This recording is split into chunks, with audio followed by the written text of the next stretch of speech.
Assalamualaikum warahmatullahi wabarakatuh. Shalom, Om Swastiastu, Namo Buddhaya, salam kebajikan, good morning, ohayo gozaimasu, alhamdulillahirabbil alamin, wassalatu wassalamu ala asrafil anbiya'i wal mursalin, wa ala alihi wa sahbihi rasulillahi ajmain, amma ba'du.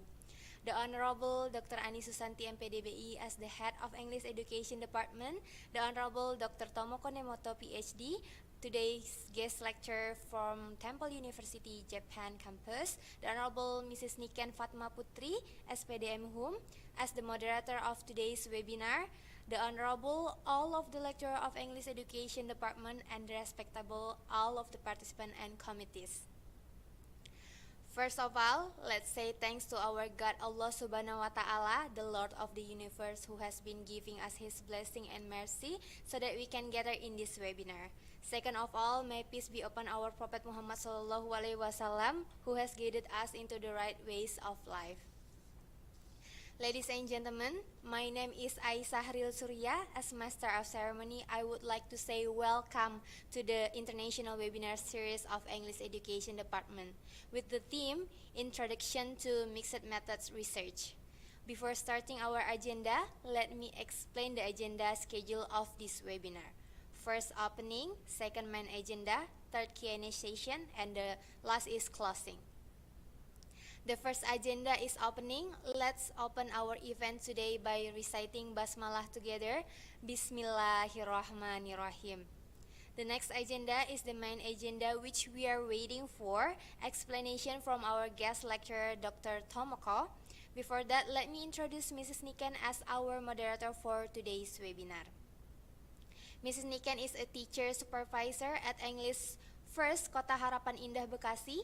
She is one of the outstanding alumni of English Education Program Universitas Ahmad Dahlan. Mrs. Niken also graduated from University of Indonesia. During college, she actively participated in organizations such as Debate Community and PBI UAD. We can also read Mrs. Niken experiences on the screen, as you can see. She is also writer and member of Empowerment Center in Universitas Indonesia. Mrs. Niken has many amazing experiences, as we can see on the screen. So this time is for Mrs. Niken. Time is yours. Thank you. Thank you so much, Miss Aisa. Well, I would like to thank you. It's an honor for me to be in this very blissful occasions. So let me introduce myself. I am Niken. Good morning, everybody. Hopefully you guys are in a well conditions. Well, today I know that you guys must be a very great learner, because even though this is a very nice weekend, you are still here trying to find more knowledge, especially about the methodology. Well, here in this very grateful morning, I think it is very much suitable for us to gain even more about the methodology that we are supposed to use, especially in our research. Because I know most of us as a researcher probably often to be confused, like what type of methodology should I try to elaborate this data. We have found 1,000 data, but somehow it's very confused, or even somehow it makes us a bit lost on what kind of method supposed to be used, especially for the doctoral candidate. I welcome you all, as well as the master candidate, or even those who are still struggling with their thesis. All right, so before we move further, I would like to use this occasion as to extend my gratitude for the Honorable the Dean of Faculty of Teacher Training and Education, Ahmad University, the Honorable the Head of um, English Education Department of Ahmad University, and all the respectable audience. Well, before we move further, I guess I need to introduce to our outstanding speaker of the day. We have Dr. Nemoto Tomoko from Temple University of Japan campus. Well, before we move further, I would like to start having a reading for the curriculum vitae for Dr. Tomoto Nemoto. Well, Dr. Nomoto started her education in higher educations from the Bachelor of Art in Temple University in 1994. He graduated as a Bachelor of Art that was majored in economics. He continued her thirst of knowledge in Master of Arts for Business School, still majored in economics. But in 2000, I guess he changed her way into the teaching English to speaker of other language, or TESOL. So she took the Master of Education for teaching English to speaker, and also teaching English also to speaker of other languages in still the same university, Temple University. She continued her doctoral degree for Doctor of Philosophy in Education for still Temple University, and graduated in 2013. As a work experience, currently she works as assistant professor and assistant program coordinator for Graduate College of Education, Temple University, Japan campus, since 2012 till present. Till present, I guess she has a lot of works, especially as an assistant director, as well as administrative assistant. He took a lot of part-time work as an instructor for a mathematics, statistic, as well as English language teaching. The next one, wow, this is a very outstanding grant. She was entitled as one of the 3 key personnel for Japanese primary and secondary school English teacher training by U.S. Embassy. She received this grant this year, and somehow it also encouraged by the professional service that she did. She is a reviewer for book proposal for Routledge and Taylor Francis. She also a reviewer for journal manuscript in JALT. So for the researcher, those wants to make or submit the paper to JALT, so you can probably have more questions for Miss Tomoto. All right, the next one, we have the publication. As you can see that on the screen that the publication is uncountable.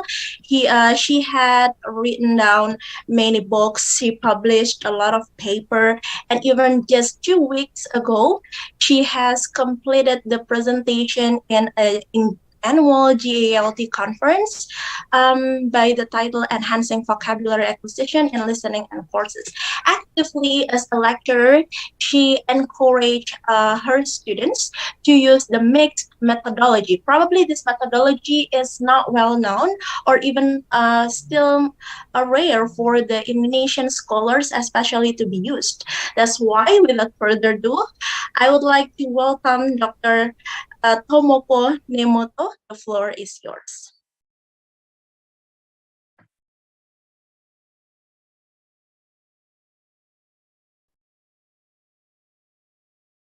Should I join? Yes, Okay. All right. Well, Thank you so much. Thank you so much for that's introducing me in such a nice way. I'm really actually impressed with your introduction of me. Well, Well, hi. it's you. No.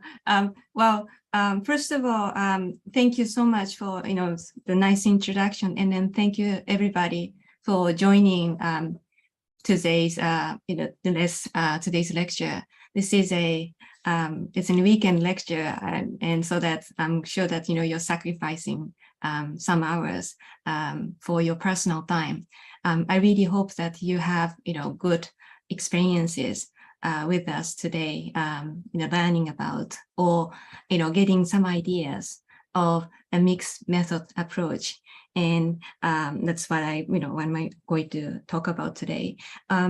So can I begin the PowerPoint now, or what should I do? Yes, Mr. Okay. I guess it's your time to do that. All right. Thank you so much. Okay.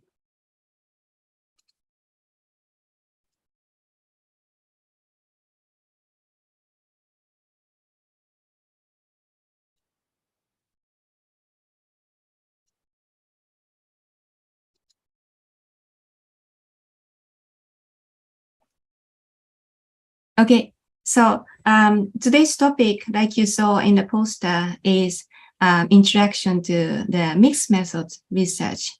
And mixed method research is, from my point of view, it's been available for over at least 10 years, could be close to 20 years. However, this kind of approach is one of the like newest type of approach in the research, and therefore in many ways that this kind of approach is well appreciated at some point, but also there are some there are some disagreements, and so I hope you find that this kind of approach as one of the approaches that you can try in your future when you conduct the research. And then that's why I'm here, and then introduce the basics of this type of approach. I got an impression that that many of you are either that's university students, including undergraduates, and then graduate programs. And then I heard that some of you professionals, and so well, those of you who are skilled professionals, this presentation might be a little bit easy, but I hope you find that to go back to the basics with us. Okay, so let me begin. The first question I would like to ask, this is like before we discuss about mixed method approach. So what is research? From your point of view, what is research? Well, if you don't mind, can some of you share your idea of what the research is through chat or something? And so that I can see what you think about research.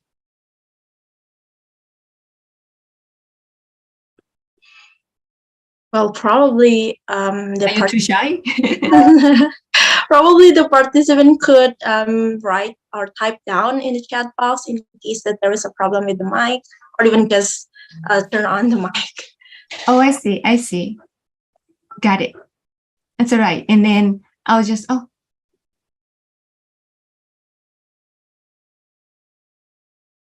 okay. Got it.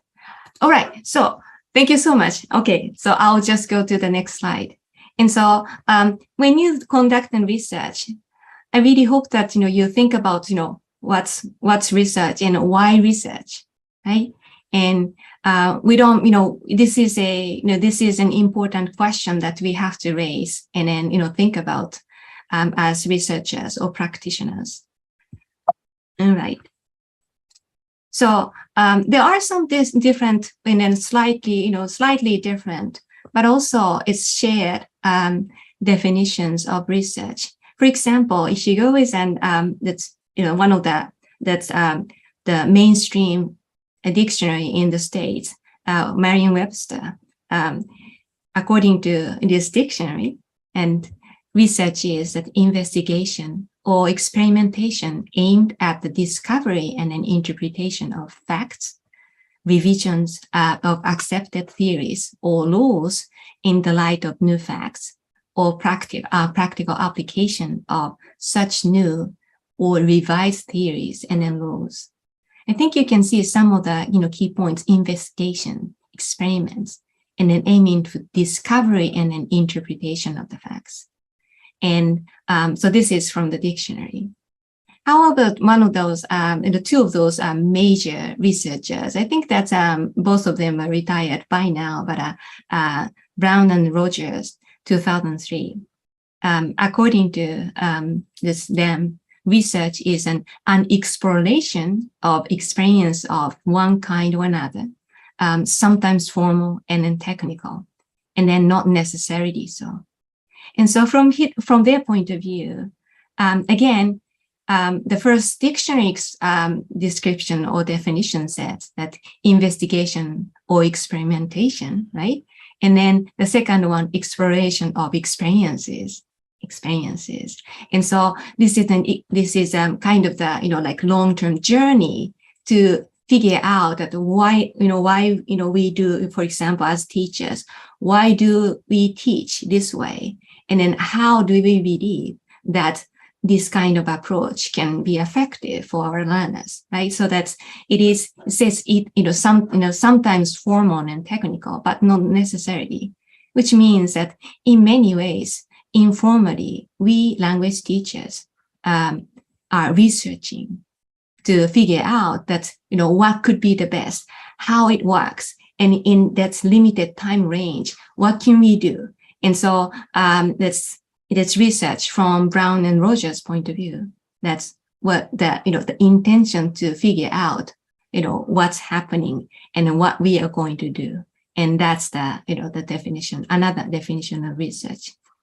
Another one, this is by Richard et al. Again, that's Richard et al., including Dr. Stephen Ross, who is a good friend of ours, us at Temple University. They are the hardcore researchers, and then they produce some of the research methodology textbooks. And then from their point of view, research is a process which normally involves identifying a focus and questions or problems, and then gathering appropriate data, and then providing answers to a question or problems on the basis of the data. And so now the definition is more technical, but I think you can still see something in common. And so this is this is a process, right? That's discovery process of finding, first of all, what is the focus? What do we want to know? And then depending on what we would like to know, and then think about the appropriate data. What is an appropriate data? We have to think about it. But overall, that's what is the data we should use. And then analyze, raising the questions and then problems based on the data, and then answer it. That's another question, another definition of research. And then the last one is more from the that's big general like social science field, Trochin's 2016. It is a type of systematic investigation that is empirical in nature, and it is designed to contribute to public knowledge. Now, there's a new keyword popped up, public knowledge. And so research, when you do a personal research, like, in-class, action research, and then that is for you and your students, but also the kind of action research is for your future students as well. What can we do? What's going on in the classroom? And then how, what can we do, like after learning from the experiences in the classroom? And so, so even those, more informal personal research can be for, extended innocent audience. And then formal research is for the public knowledge. And so that's, I'm sure that, been reading many, that's refereed and non-refereed journal articles, and they conduct a study. And those studies are not for their personal interest. Partially it is because, they are interested in some areas, for example, language testing, vocabulary acquisition. And so that each researcher has some, narrow topic of interest, but still, and then why do all those, researchers across different, different paradigm, different, different fields, different, like interest in the field, conduct and study? Well, it's not only for us, but also for the future researchers, future teachers, future practitioners. We would like to contribute what we find. And that's why we conduct research. And so I think that, it's important for us to, recognize the value of research. And then if you have opportunities to conduct the research, I really, really hope that you think about, how you can contribute either to make the base for the future, like future research, or how you can, your findings can contribute for practitioners to learn and then apply in their teaching context. Okay. So now this question is, why should we research in the field of second language acquisition? All right. There's some overlap from what I mentioned in like earlier, but let me just walk through that. First of all, like research findings and summaries of research findings are the building blocks for the development of knowledge in the field. We have to study, right? Research studies, we conduct research studies. And so by experiences, collecting the data, analyzing data, interviewing the participants, that we would like to know more about what's going on. And so research findings becomes the building blocks for us to move forward, and then also move the field forward. And then also accumulating research findings enable us to develop or polish theories and then hypotheses of how second language is acquired.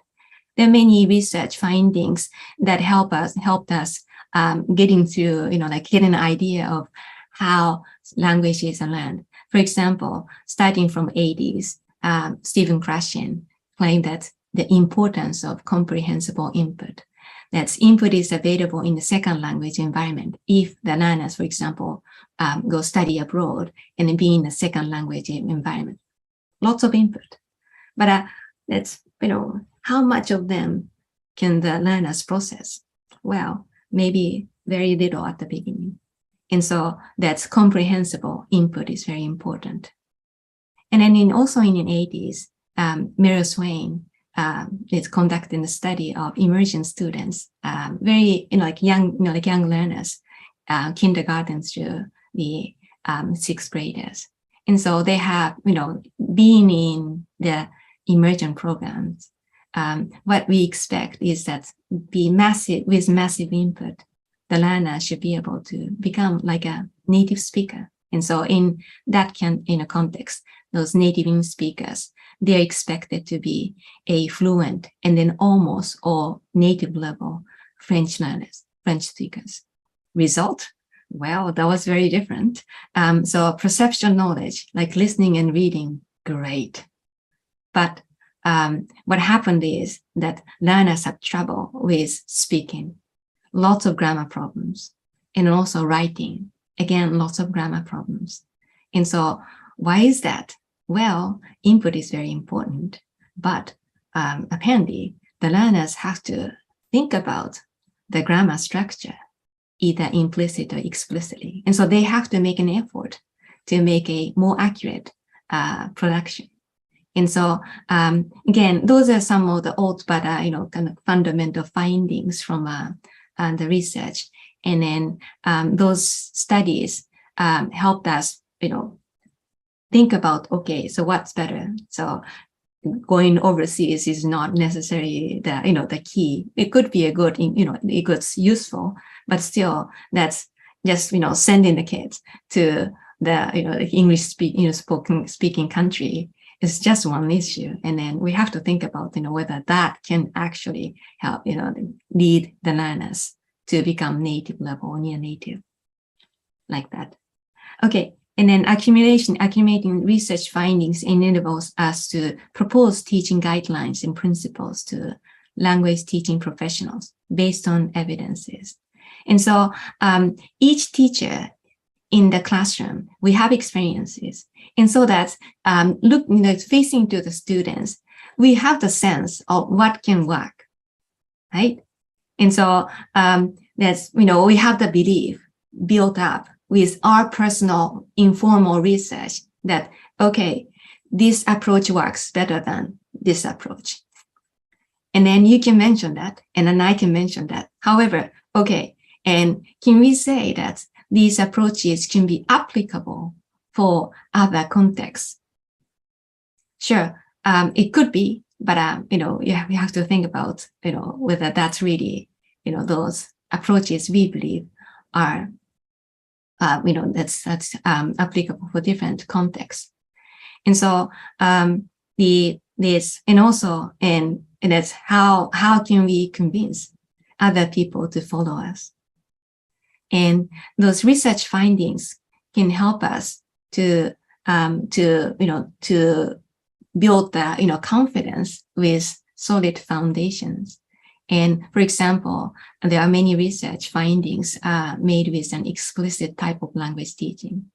Some of the researchers are really reluctant to teach, for example, grammar pronunciation explicitly, right? Those learners should just naturally pick up those sounds and then grammar. Does it happen? Probably not really. And so, that's our sense, right? But you can say that, oh, based on my experience, it didn't work. Okay, but is that really generalizable, right? And so we would like to, accumulate the research, for example, the effectiveness of explicit type of instruction. And then the finding indicates clearly that explicit instruction works, and then learners can benefit from teaching.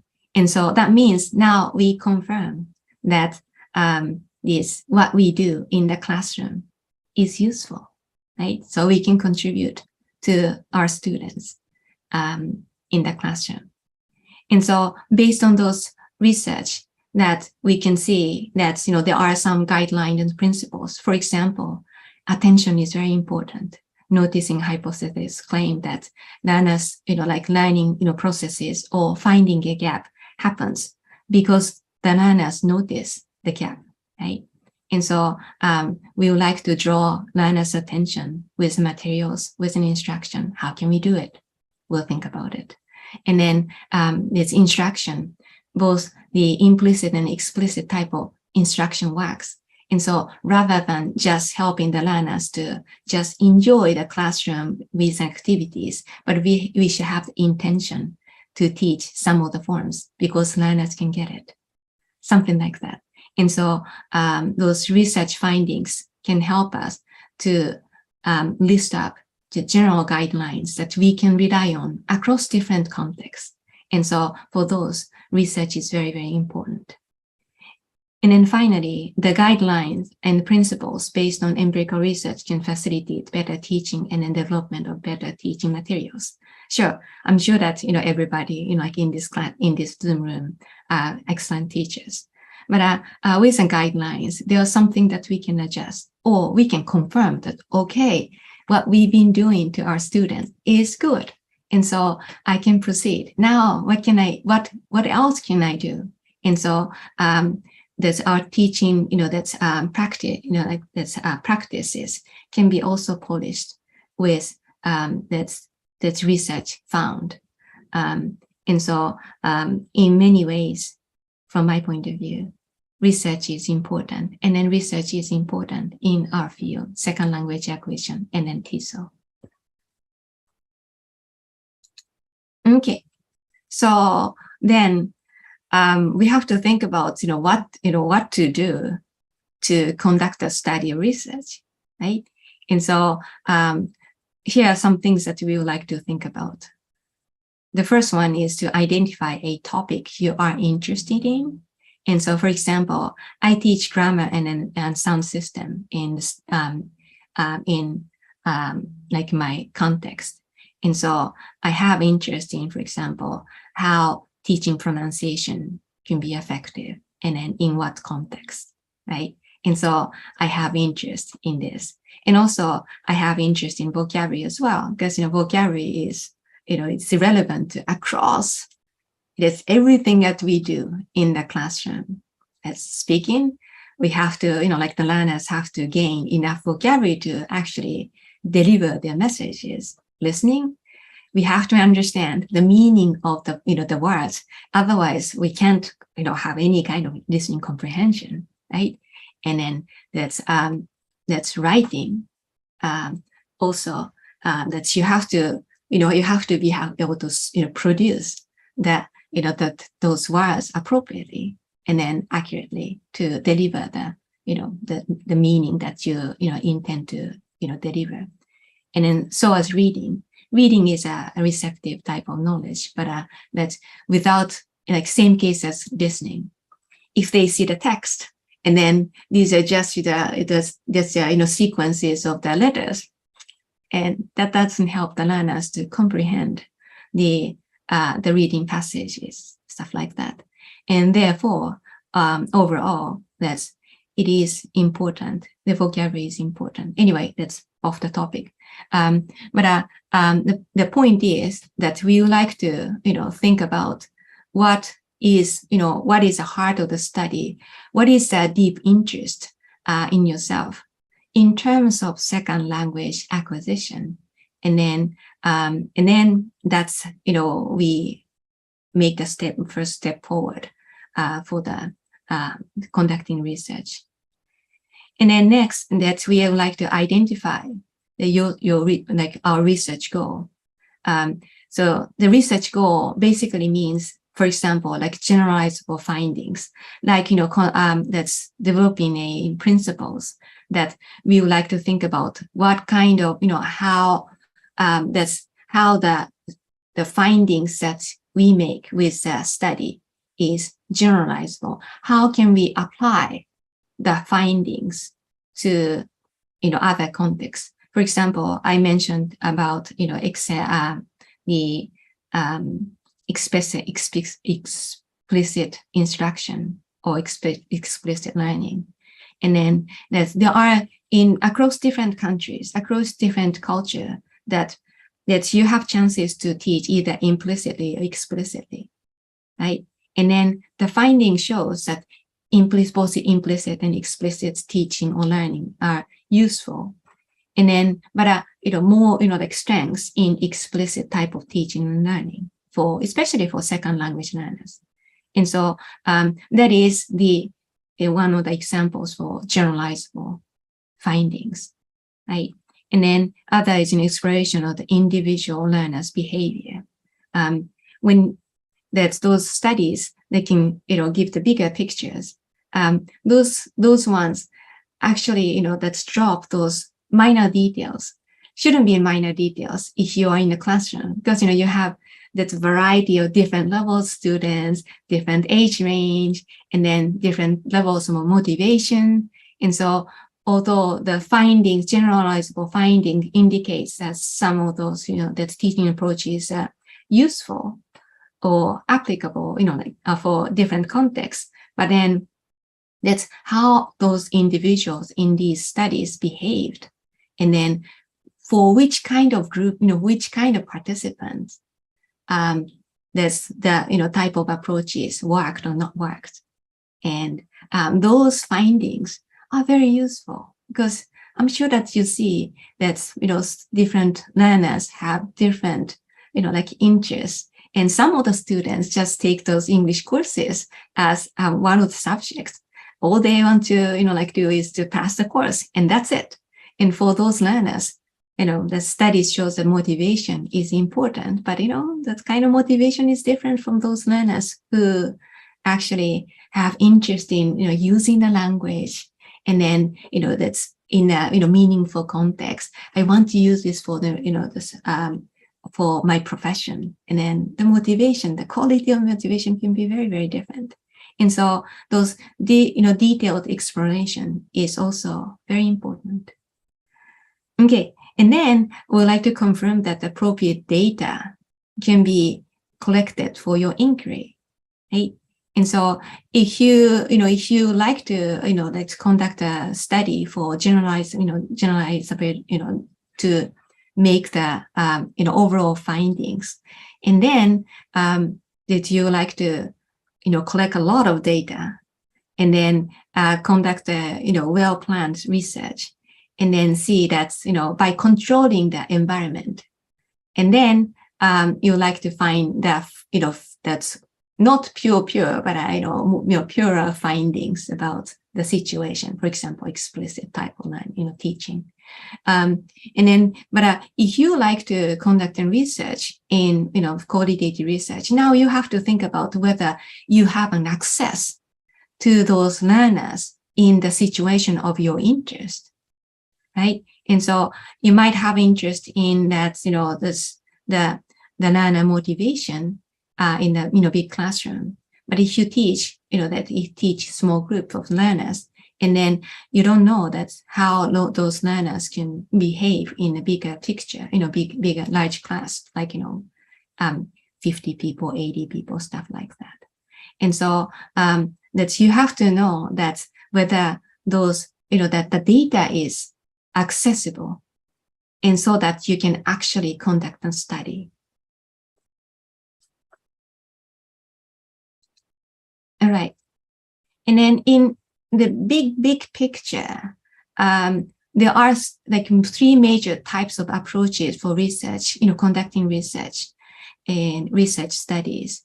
And those are all applied in social sciences, including education, and then language, second language education, or teaching English to other speakers of other languages, TESOL. And the first one is in this qualitative research.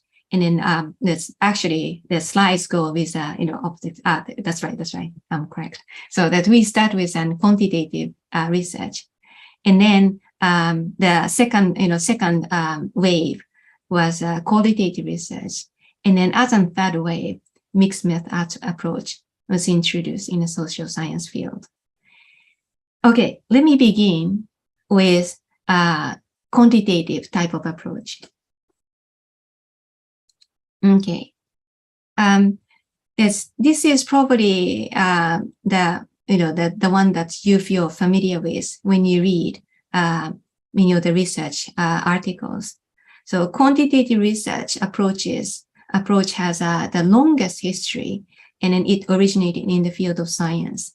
And so this type of study, like the research or research design, is initially developed, and then that's started and then developed in the hardcore science, for example, chemistry, physics, stuff like that. And so the basic assumption is that these answers to the inquiries can be derived by reasoning, and then through testing ideas deductively. And so in social science or science field, they have some things that they would like to see. For example, like that's what kind of like that's medicine works, and then in what way. And then by giving for example, like experiment with mice, and then they can see that how the medicine works in what, and then you can show the evidence using, for example, X-rays, and then like they're checking the blood pressure and the blood, like blood pressure, like that blood circulation, stuff like that. And so the evidence is important, and then the control, the condition has to be controlled, and so that we can find the generalizable findings. And so how those like the medicine works, and then you have to compare, for example, that mice with diabetes and mice with a healthy condition, and then how does this medicine works for both cases, and then for those healthy one, that's like no effect, or like no like that's major downside. But for the diabetes, mice with diabetes, that's an improvement with the insulin level, something like that. And so you can, you have the reasoning of how, why you think that it works, and then how it works, so that the process is very, very clear. And then the research plan is this research, the framework is planned in advance. And then how do they see this, what the research is? That's when they make the findings should be generalizable and then replicable. Replicable means that when you conduct a study and then you get the result, but how about in a different context, right? Some other researchers might conduct the same kind of research with the same kind of facility. And then the aim for quantitative research is that the findings, because that's the condition framework is so controlled, and even if somebody else conduct the same research, and then with for example like different participants, if in our case for second language acquisition, and then that situation, that the findings should be similar, right? And so the generalizability and then replicability, these are very, very important in quantitative research. And then the purpose of the research is to test objective theories and an hypothesis by examining the relationship among the variables or effect of the variables on other variables. And so again, those generalizable findings should be become into polish or like create a new theory hypothesis, and then we test whether those theories and hypotheses are actually valid. And those are the purposes, ideas of quantitative type of research. And then for the quantitative approach, that data collection is often based on instruments, something like test scores, or in hardcore science, of course, it's not necessary to test, but they can measure some like other facts, like for example, like I mentioned, the level of insulin after that medicine is given, something like that. But in social sciences, we give, for example, tests. In many cases that we use, for example, TOEIC, IELTS, TOEFL, something like that, as a guideline of to measure learners the general proficiency level, but also to evaluate learners' vocabulary size. We often use vocabulary size tests and also levels tests, something like that. And so we tend to use some kind of measure, set measure, as an instrument for the data collection. And then the data collected are typically close-ended responses, and so that you get it's not that you ask your participants to take the test, right? And so the test answer doesn't change later, but you see the fact, the outcome with the experiment or the instrument. And so those that the data collected are close-ended. And then that's typically also even when we have qualitative type of data, for example, survey, although many of those surveys have the range of the degree of, for example, preferences or agreement in the scale called the Likert scale, like 1, 2, 3, 4, 5. But also those numbers mean something. For example, 1 is strongly disagree, and then 6 is strongly agree. And so what you measure is the qualitative data, but we tend to use those numbers, Likert scales, and then analyze the data, the outcome of those data collection quantitatively using the statistical methods. And then so that's typically the research method we apply with quantitative research or quantitative approach is set, and then also these are quite often experimental, which means that it's that we make for example, random assignment of those participants in certain groups to make the fair that's the similar group the group levels for two groups. We don't choose those ones because we like these persons or like something like that, experimental. And then the assignments tend to be randomized, which means that we try to make those choices of those participants in the study more by chance, and so that the findings can be be extended for other contexts as well. And then quite often we have what is called a pre-post design, and so that the tests are given before the treatment and then after the treatment. Ideally, that after like that long term after, that's one one more treatment, so that's pre-test and then post-test and then delayed post-test to see whether the learners, for example, make a progress after a certain treatment.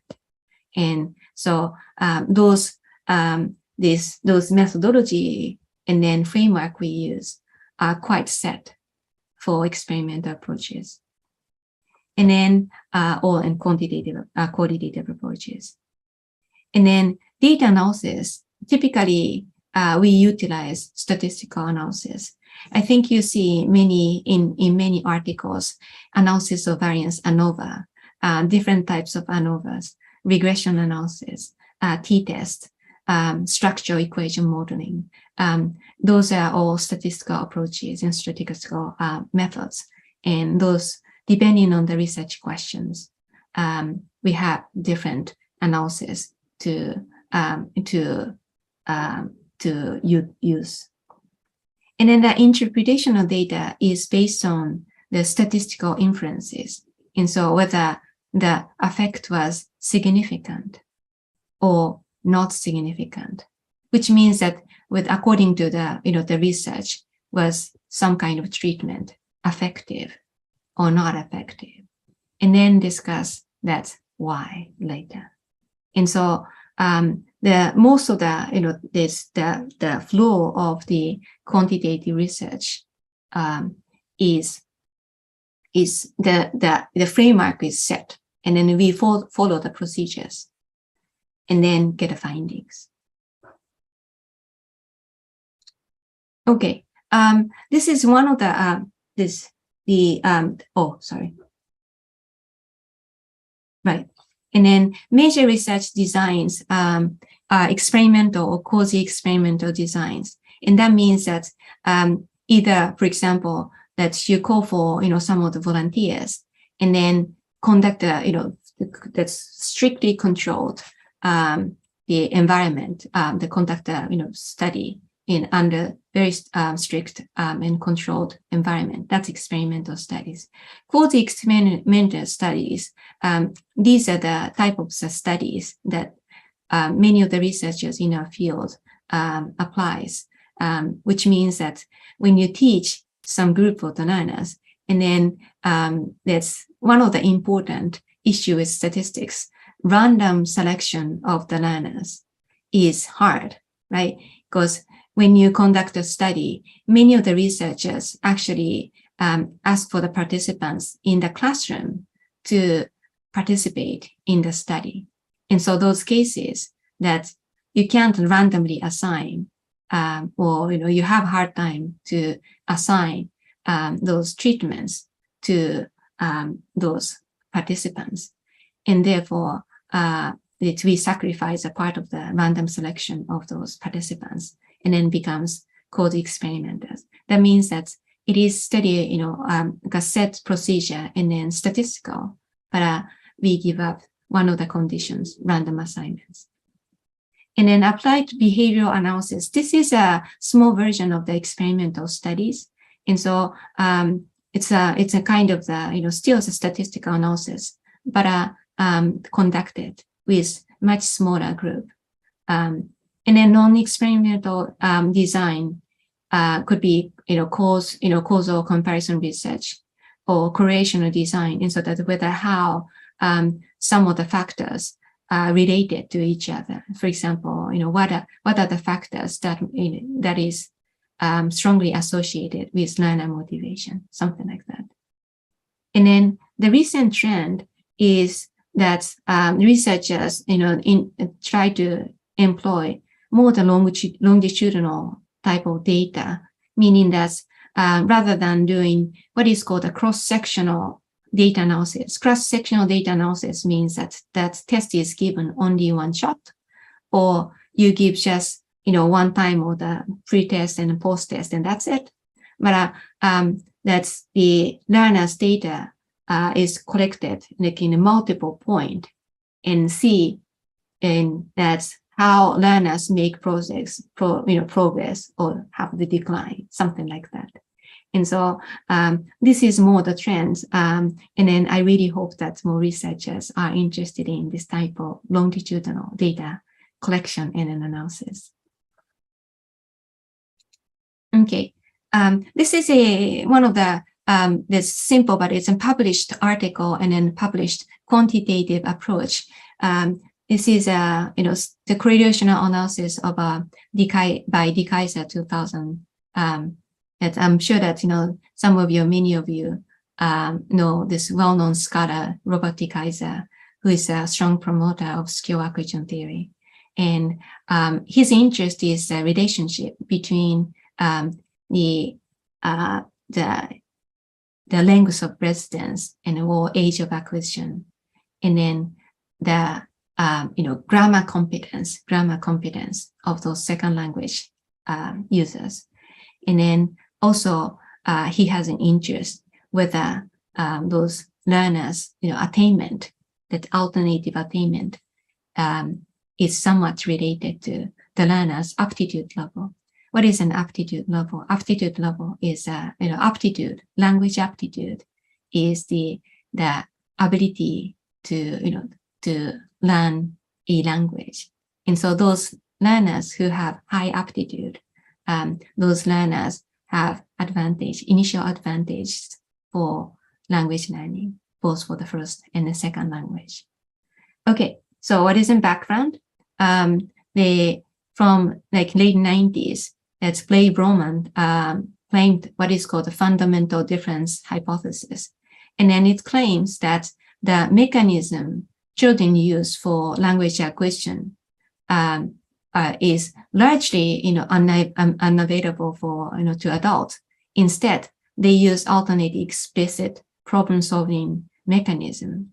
Okay, what does it mean? So from his point of view, and then I think that many researchers agree, for first language acquisition, learners have, these kids just naturally acquire in any language that learners are exposed to. So those ones who are in, for example, in Indonesia, and then kids acquire Indonesian without, being told.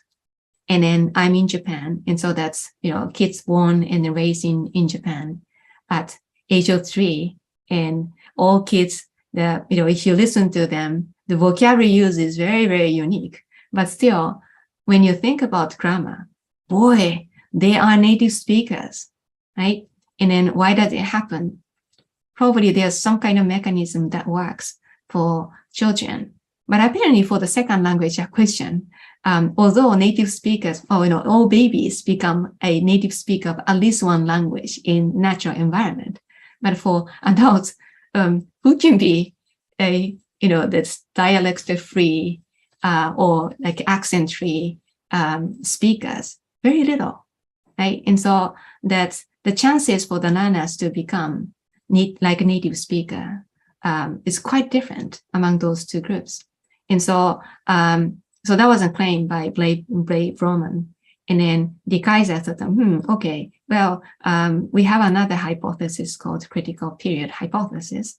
And then those ones who are, after puberty, how do they behave? And then what is, what is the graduate, what is their linguistic competence level? And then he measured that's the length of the, this residence, which means the age of acquisition, and then also aptitude test, and then the linguistic competence with grammaticality judgment test. So his hypothesis is that if this brave Romans, this claim is correct, and then only adults within high level verbal analytical ability, so those ones who are advantaged with high language aptitude will reach to neonative competence, but otherwise all other learners have some kind of accentedness. And so the data collected, like I mentioned, are grammaticality judgment test scores, and then language aptitude scores, and then through the background questionnaire, participants' age of arrival.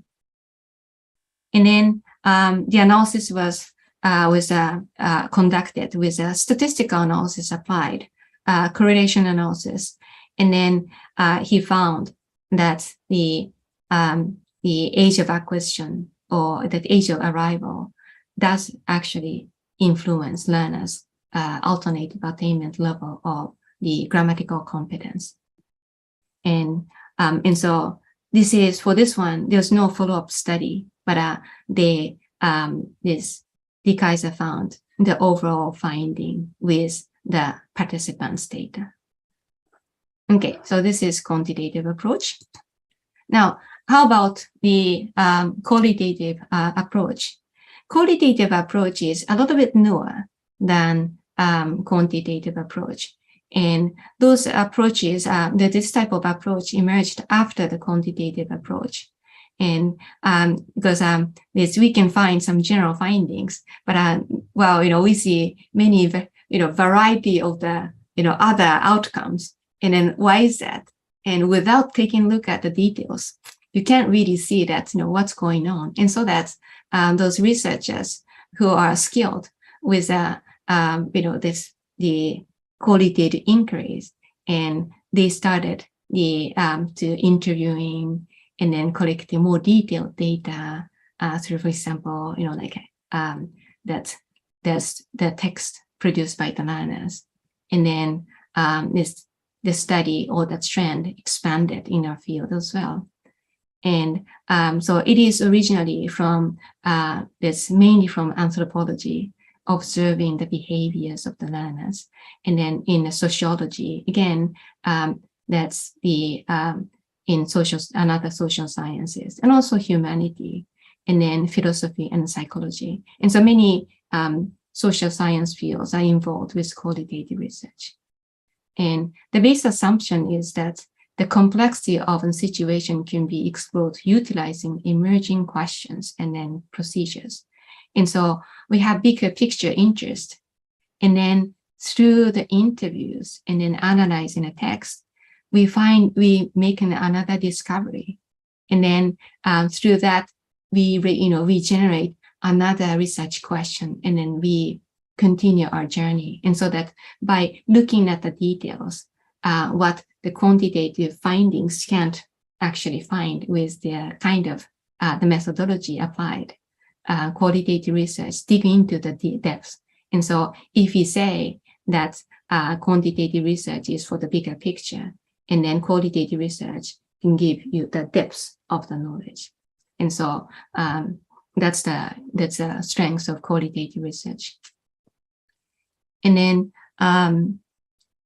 the view of the research in qualitative approach is that inductive analysis of a small group of participant data can produce general themes.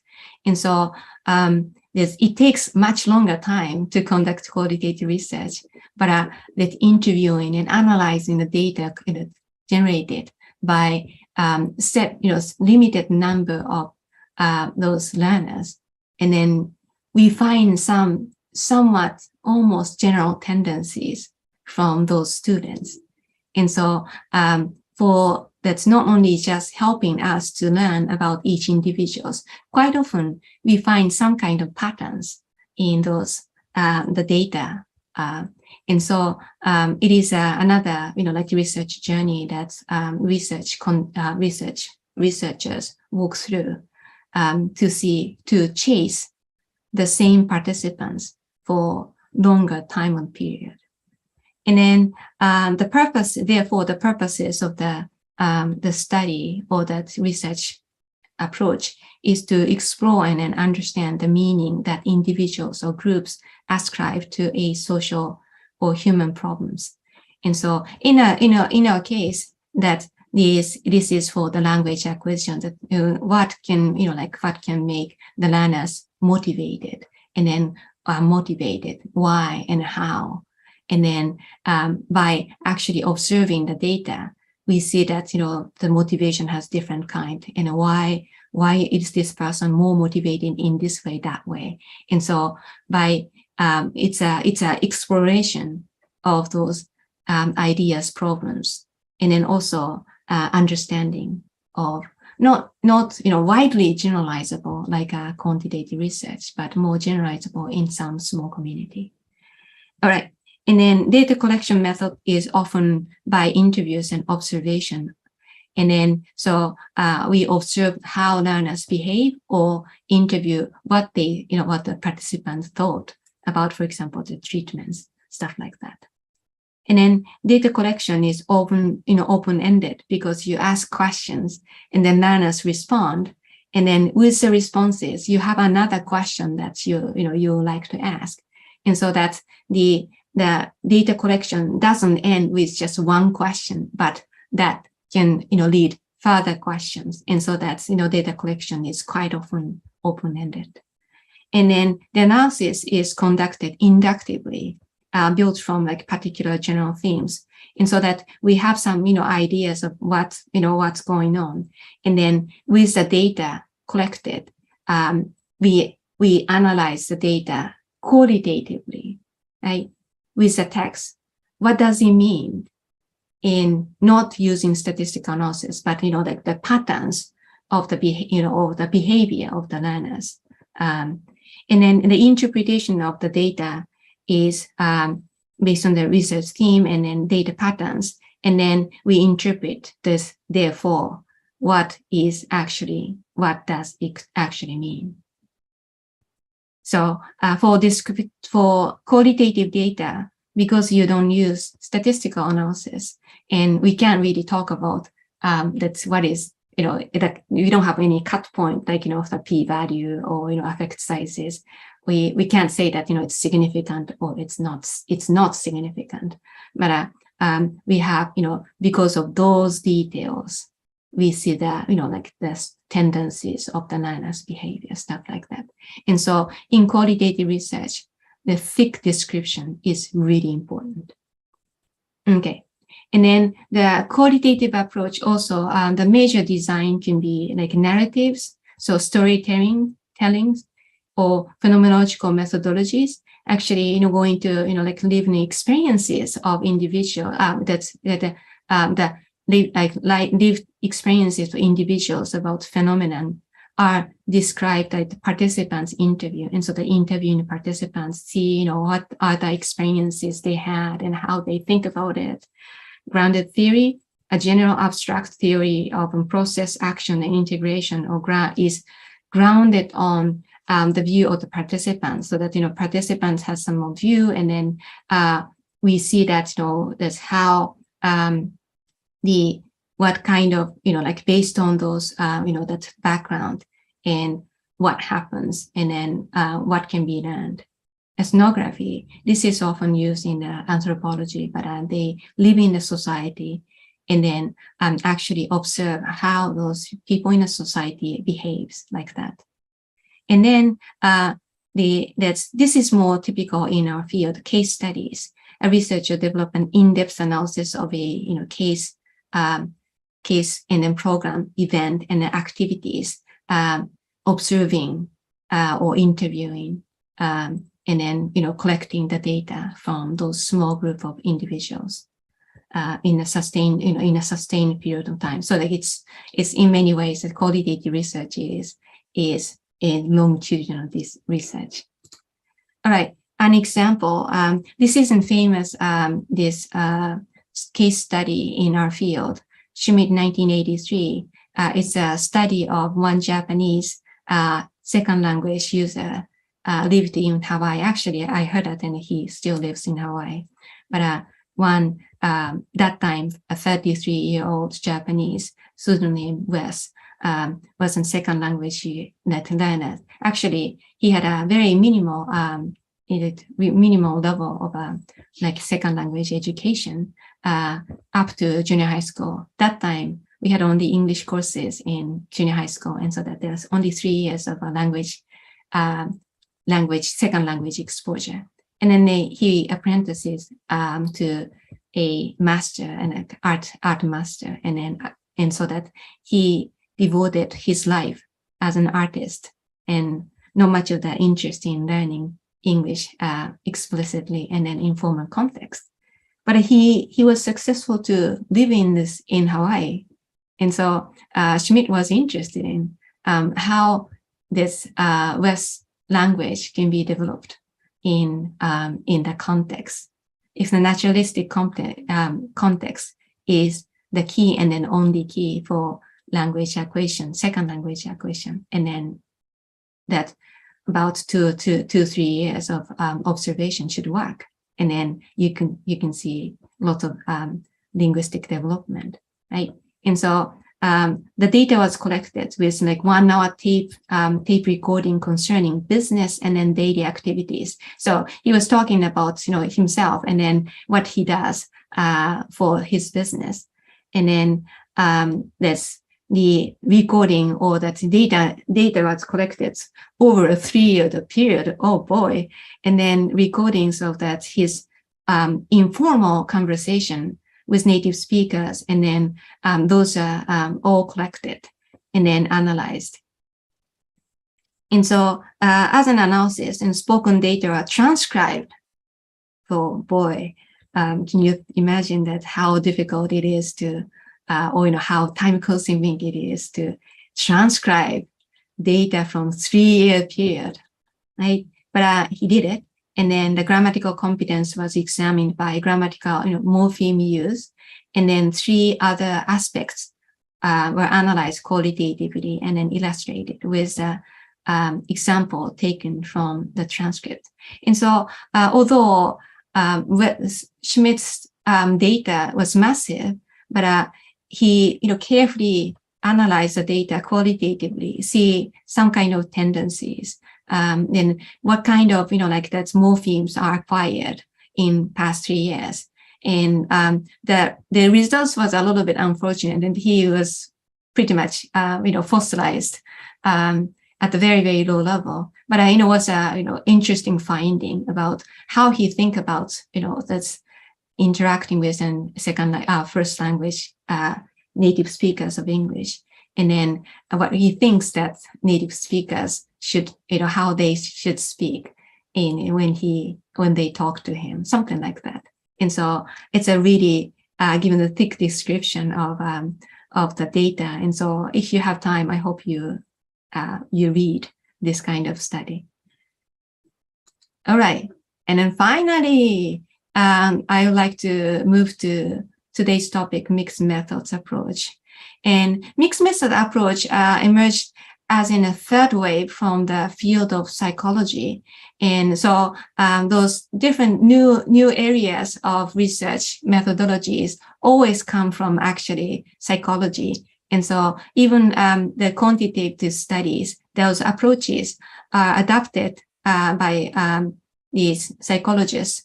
And then that spread in entire social science field. And then same case as both quantitative and qualitative research, mixed methods approach was introduced and then implemented, and then in the field of psychology first, and then it was spread to other fields, including of your second language acquisition. And then the base assumption of this kind of approach is that the answers for inquiries can be drawn qualitatively, quantitatively, and qualitatively. And so many years ago, for example, when I was a student, we had courses of qualitative and also statistics courses, introduction, intermediate, and advanced statistics for language researchers. And then we also had an introduction and an intermediate qualitative research approaches. And so depending on the teachers that you're going to be exposed to, sometimes you hear that qualitative research is not research. And then, oh gosh, some researchers have very extreme point of view about research. And so that's anything that's statistical analysis cannot be conducted. It's not an even research. It's just a personal observation. And then there's qualitative researchers that many of our students, actually, I didn't have an opportunity to actually hear this comment from two of the researchers, but our students in the past said that that's both of those, that qualitative professionals, they say that numbers don't tell anything. Only the fixed description can give the, exploration of the, reality. And that's, wow, okay, interesting. But, we also appreciate those, findings that helped us to develop general, guidelines as well. And so it is, in many ways, that there's a kind of, two big groups, like, we are quantitative and statistics is important, so that we should know many different approaches in statistics. And then also like, no, statistics, what can this, tell us about, what's going on in the classroom? That's in trash. And that we have to go with some quality and therefore qualitative research. Okay. But in reality, many of us are in somewhere in between. And we appreciate many of the research findings from quantitative analysis. And then also we do appreciate those qualitative rich description of those that these qualitative researchers provided. And so we think that, well, we appreciate both of them. And is there any way that we can actually combine those, and so that we can have some, overall understanding of our interest? And also we can give we can give some details that, or we can compare whether that's what we think from statistical analysis actually sync with qualitative analysis. Are they the same or different, or are they similar but different in what way? Right. And so to make the depth of the, understanding, to, help us to understand in the depths in that, that's learners, that researchers started getting interested in, actually is adapting both types of approaches. And so in many ways, mixed methods is somewhere in between, but it's not just a, combination of two types of approaches, but there's one important thing that we have to be, to remind ourselves when we conduct research. I'm going to talk about it much later. Okay, so the base assumption is that it has answers for the inquiries can be either quantitative or qualitative, actually even both. And then the view of the research is that researchers should emphasize the research problems and then research questions, and use approaches that lead to understanding of the problems rather than focusing on which method to use. It's each researcher, depending on the background, has strengths. And for example, I started, like I was introduced at the beginning, I started with a social science field, one of the social science field, economics. Now in economics, we do qualitative research, but main part is statistical analysis. So I had many statistics courses when I was a student, starting from undergraduate and master's, and also in my time that I had that's several that's quantitative type research type of courses in both masters and then that's for the PhD. And so then others are like more good at looking at it in details, and that's those ones, for example, I had to learn a lot about qualitative research much later. And then so as for those qualitative researchers, sometimes those researchers have weaknesses in the knowledge of quantitative analysis. And so for those ones, it was not necessarily the choice because of the purposes of study, but the choice of the methodology is based on their strength. But the point is that it's not that what that how well we want to perform, but we would like to build our skills to find what we would like to know.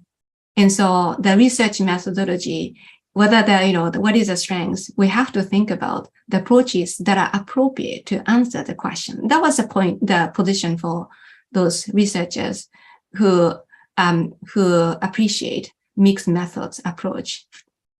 All right, and then the purposes of the research is by collecting both qualitative and quantitative and qualitative data, and then now it's a keyword, integrating them. And so it's not just those two types of data analyzed are separately discussed, but those are integrated to help us deeply understand what we are interested in, and then the additional insight can be found from the those rich data, both quantitatively and qualitatively. Okay, so the designs, both quantitative and qualitative designs are employed, and then the data collection is also like data often collected with instruments like quantitative research and then observational interviews. And so that you have to actually like you have to kind of conduct two studies, but those have to be integrated. And then the research methods we use are often statistical analysis and text analysis. Text analysis doesn't mean that it's not an interview, but interviewed results are transcribed, or some of the survey responses are in the text, and then we analyze the text. That's what I mean. And then the data analysis is in that integration of both quantitative and qualitative procedures. And then the interpretation is, again, integrate the quantitative and qualitative results, and then interpret the process of phenomena. And so the word integration is the key part of the mixed methods. Oh, excuse me, the highlight is not removed. But anyway, so mixed method research. There are different types of mixed method research, but these are the big pictures, and I'm going to show you some more details later. But those three types are convergent mixed methods, and that's quantitative and qualitative part of the data collection and then analysis done at the same time. And then the second one is that explanatory sequential mixed methods. This one is that quantitative research, part of the research, becomes like the major parts.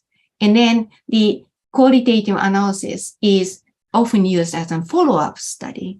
And so, for example, you had the big, like large group of participants. And then of those, that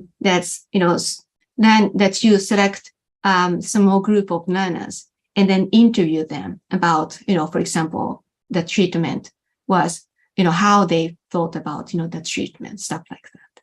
And so this is, that is sequential, because quantitative first, and then, or quantitative first, and then qualitative next.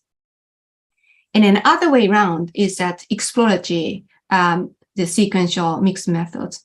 So that this kind of that method, this kind of approach begins with a qualitative inquiry, and so that within research interest, and then that you, for example, have the piloting, like some small data analysis, and then that later that is applied for the bigger quantitative analysis.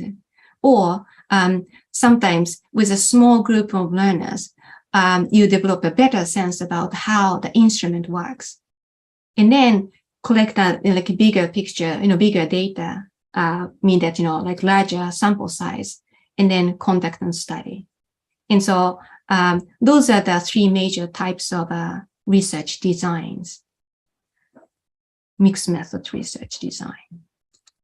Okay, one of the small examples this is from Carpenter et al. 2006. The background is that a number of interaction researchers have claimed that recast, one type of corrective feedback, and then it's an implicit corrective feedback that might be ambiguous to learners, and then therefore they might misunderstand the feedback as literal or the semantic repetition without any corrective elements. And so, for example, we often have this simple example of corrective recast, or where did you go last weekend? And it's, oh, I go to Kyoto, and it's, so you went to Kyoto, right? And so it's a recast. Recast means that you repeat that student utterance, but you correct the form, and so goat became like went, right? And then in many cases, other studies also show that learners are mixed up. They don't really realize that it was a corrective feedback for the, for example, verb form, but actually that the teacher was confirming that, oh, so that's the place you went is Kyoto, and oh, that's right, and that's it. And so they didn't understand that they had to correct the grammar because of the feedback, right? And so that's, is that really the case? And so for the purpose of study is to compare whether the learners can accurately recognize recast and then semantic repetition, just repeating the meaning in the interaction in two conditions. One is that those participants observe the conversation interaction of two people with a corrective feedback, and then without having the initial second language users utterance. And so the only thing that those participants listen to is the reaction of the interlocutor. And then the other group is that they listen to both that the first initial that's production by the learner, and then also the reaction of the teacher or the interlocutor. And so by not hearing what the speaker says, that those viewers, second language viewers, understand whether the interlocutor's reaction was just repeating what the learner said, or whether they actually have intention to correct the learner's production. And then for this, those participants were given the written worksheet and multiple choices, and so that multiple choices is for the data, quantitative data analysis. And then so that the learners responded, this is a recast, this is repetition, this is recast, something like that, looking at those productions on the video of the speech in the video. And then after that, that the researchers asked for a small group of participants, and then interviewed with a think aloud protocol, And so that's, think aloud is that then we ask the participants what they thought.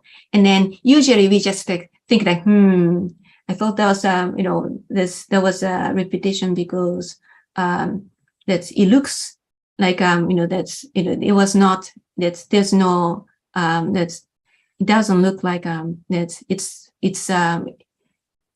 just doesn't look like, that's a repetition. It's from the, like that, the participant's reaction or learner's reaction, it doesn't look like, and he's corrected, something like that.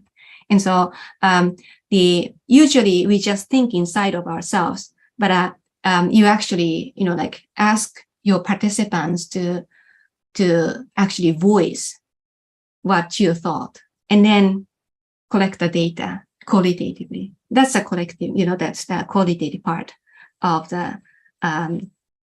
that's data collection. And then the statistical analysis, utilized is the independent sample t-tests. Several t-tests are conducted. And then they found significant insignificance of those, well, actually the differences between those cases that they actually heard the learners' utterances was actually, they made a better prediction about recast. And then with the think aloud protocol, they analyzed how, where those misunderstanding could take place. And what was interesting with this study is that although they were watching the video, but this apparently that, those interlocutors, like the facial or, that's hands, non-verbal reaction didn't matter.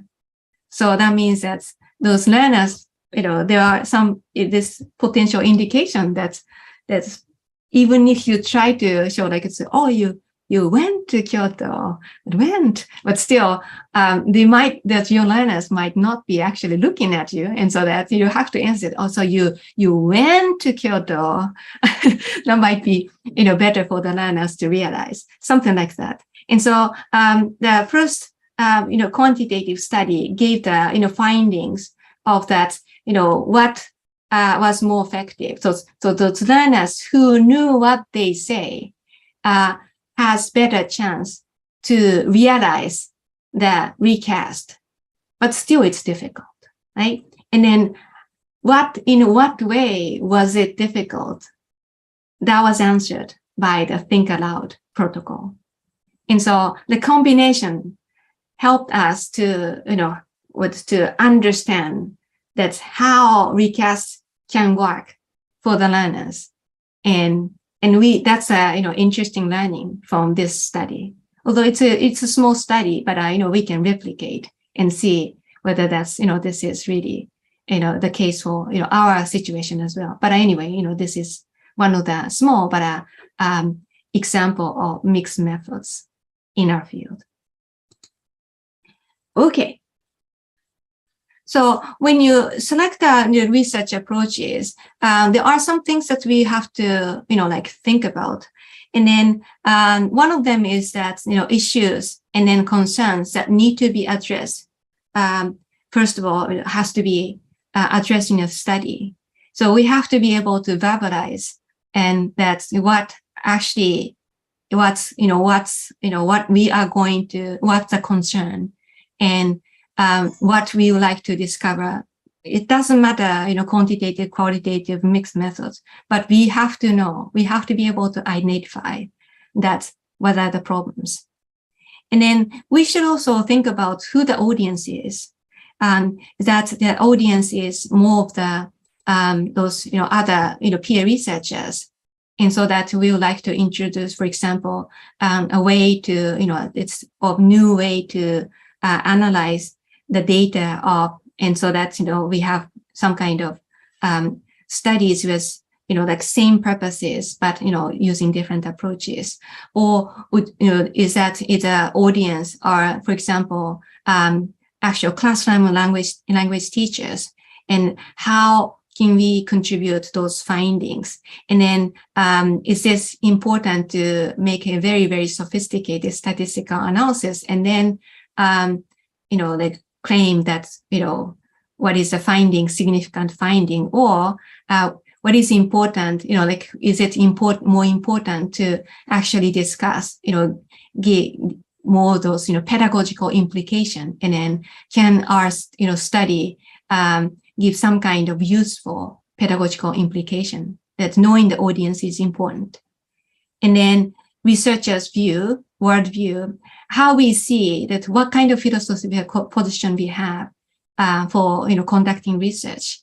For example, our view is to to investigate objective reality, and that means that your interest is more in the quantitative paradigm, and your interest is more of those how the learners behave in what way in details, and that's qualitative. And then if you want to know more about that's both types, and then that means that you are in a position of that leaning toward mixed method type. And then that's research designs employed. What kind of research design you intend to employ? You have to think about it.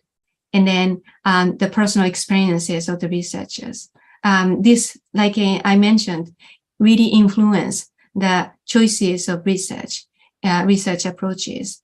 Those ones who are good at stats, they tend to, gear toward statistical analysis.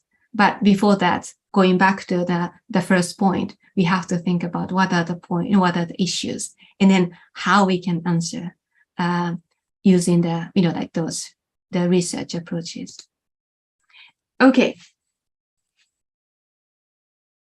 So what are the problems and the questions that we have to also think when conducting research? First of all, identification of the factor that influence an outcome. And so to remove the biases and to make the findings more generalizable or that applicable for different contexts, both quantitative and qualitative, we have to know what are the factors, potential factors that influence the outcomes. And then also the utility of the intervention. For example, we have many studies of form-focused instruction, and then the intervention could be some kind of treatment, that's instructional treatment. Are these that can you utilize those intervention in the context with the data collection? I have to think about it, and then understanding the best predictors of the outcomes. This is often quite important for quantitative research, but you have to for example quantitative research. It's called you become kind of a deductionist, meaning that you selected what are the major factors that influence the phenomena. And so even within qualitative research, you have to identify that what could be the major problems in those different individual cases. And so understanding what could be the predictors or outcomes is important.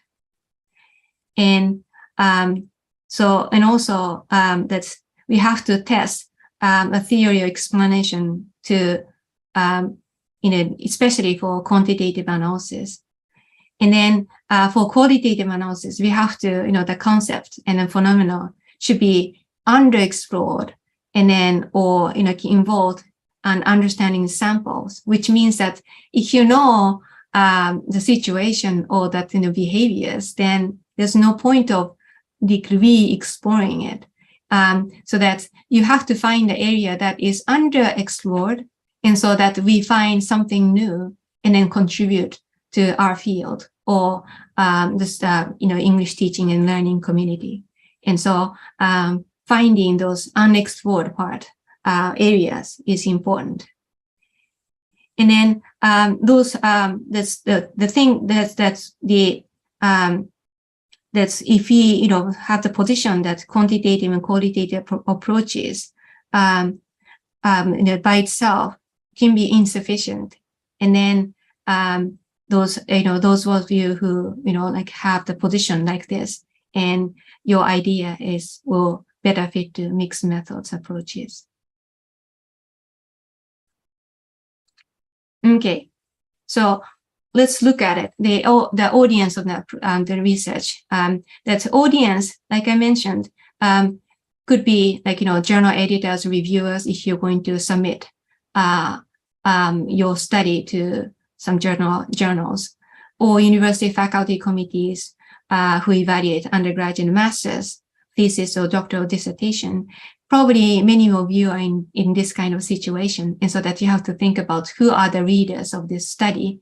And so in addition to how your study can contribute to the field, and you have to think about, what is expected with the research for, you to complete a degree.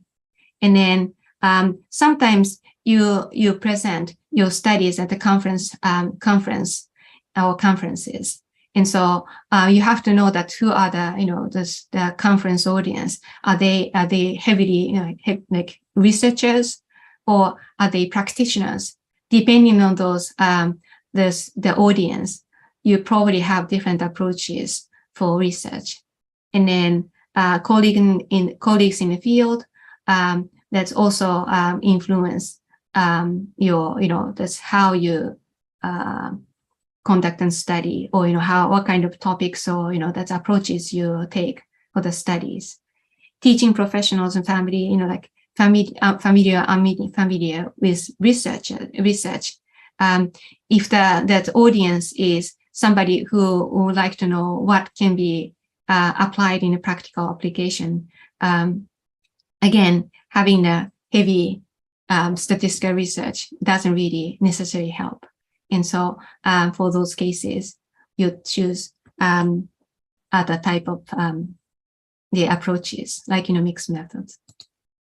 Okay, the worldview is knowledge of the world is built through scientific and an objective reality, and then it's a better fit for quantitative research. Humans engages, your view is a human engages with the world and then makes sense of it based on their historical and then social perspectives. And then those constructivist and transformism type of ideas. And then your interest is more in the qualitative type of approach. And then if you believe that, the world is not an absolute unity, and then human knowledge of the world can't be built only by scientific evidence or historical social perspectives, and then you go with mixed methods. And so depending on what you believe, I think that, the approach you take, and then actually the interest in the studies could be very, very different. Research method to be employed. If you go with, if your design is predetermined methods, like, having the framework, and then quantitative research is the best way to go. But you would like to explore the methods through the data collection. And then if that works to answer your research question, and then qualitative approach would be the best. And you have some ideas of the framework, but you also want to discover that's another inquiry. And then this is a case that you take methods, mixed method approach. And then those personal experiences, those ones with a strong statistical background, and then that's your interest in more the generalizability and then of the findings. And then we should choose quantitative type of approach. And then preferences for writing and then in literary or conducting personal interviews, and then you're good at it. And then that's the purpose of the study works well with your strengths. And then qualitative approach will be the best. And then ideally, that's those researchers who take mixed method approaches. We would like to be familiar with both cases.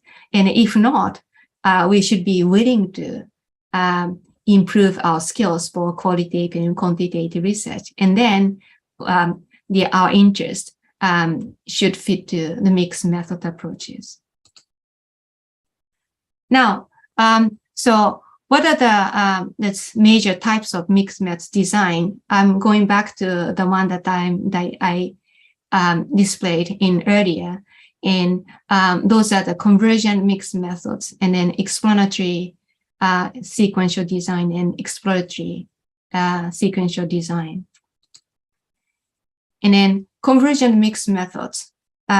This is the most familiar design in the convergent.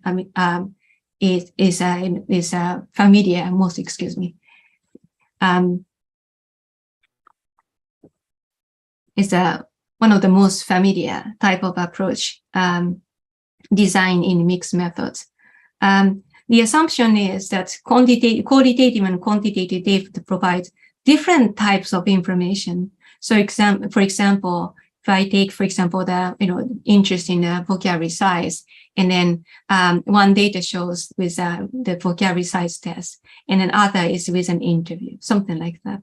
And so you collect the data, quantitative and qualitatively for the same purpose, almost at the same time, and then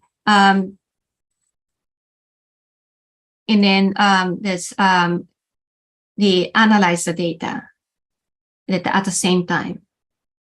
And then when you conduct a formal research, validity is one of the keys, mean that, how valid, how like reasonable the design is. And then for all those three different designs, we have to pay attention to the validity issue in quantitative design and then qualitative design. So, for example, the validity in statistics, like construct validity, whether that's those the factors in our mind are reasonable, and then that's internal validity, like as in tests, those tests are that's the reasonable for the target audience, and then external validity, that by conducting this study and then with this design, can this be applicable for other contexts, something like that.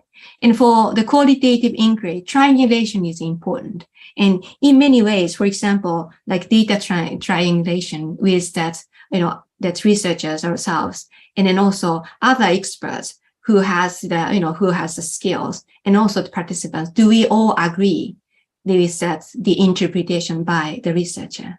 And so it's not just I think this way, but it's triangulated. The data and then how the data is analyzed, interpreted, should be triangulated. And then the convergent study, a convergent mixed method design has 3 steps. It's collect the qualitative and then quantitative data, and then analyze separately and compare the results like this.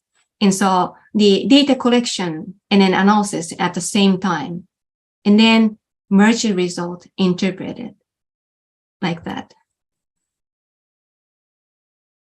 And then for this, there are ways to integrate different ways. Side-by-side comparison, the research is compared, like that's at both sides. And then transform the qualitative theme into a quantitative findings, or joint display. And so these are the things. Sorry, I think I'm going to expand just a little bit, excuse me, but I'll try to finish.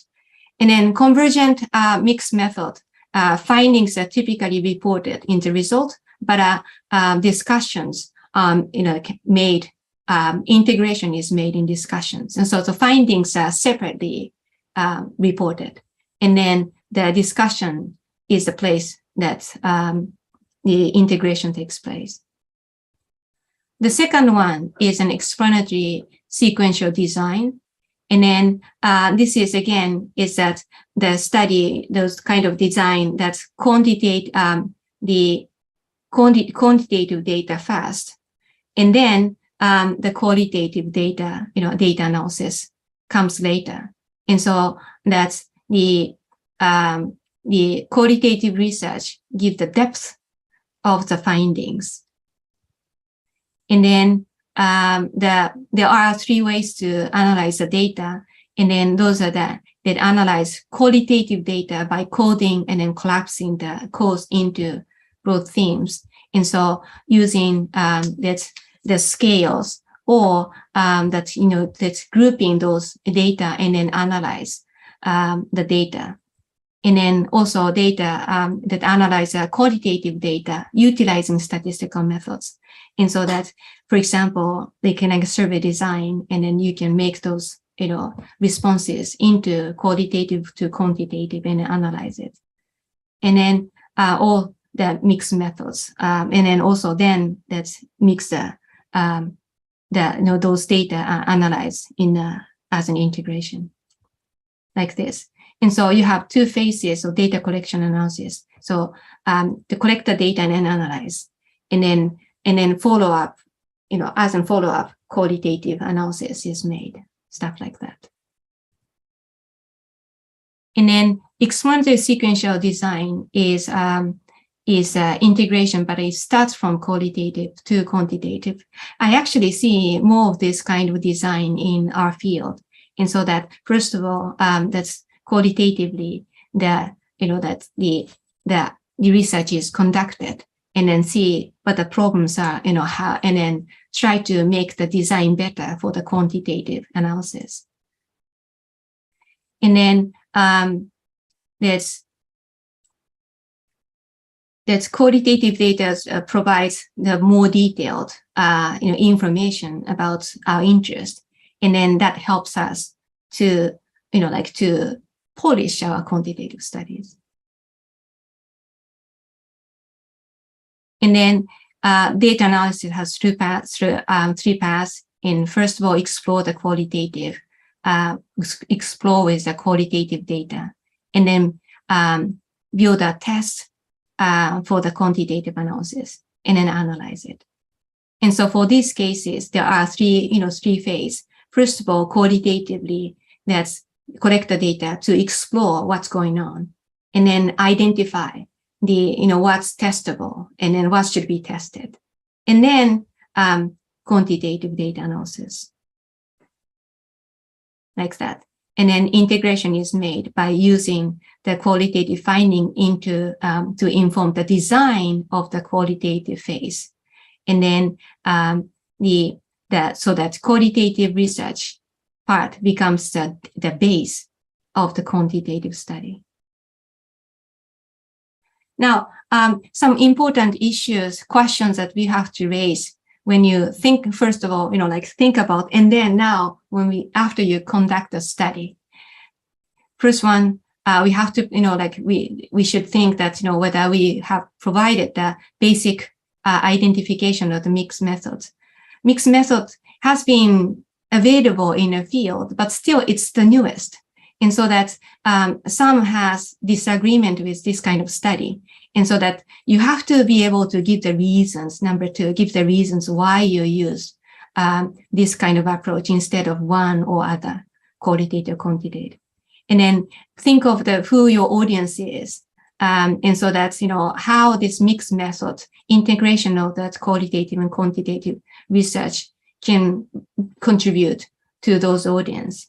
And then we should identify the criteria for choosing the mixed method design. There are different types of mixed methods in addition to qualitative and quantitative research. And then why do we choose this? And we should know that. And then that should be able to, you should be able to explain that in the writing. And then present a visual model that illustrates research strategies.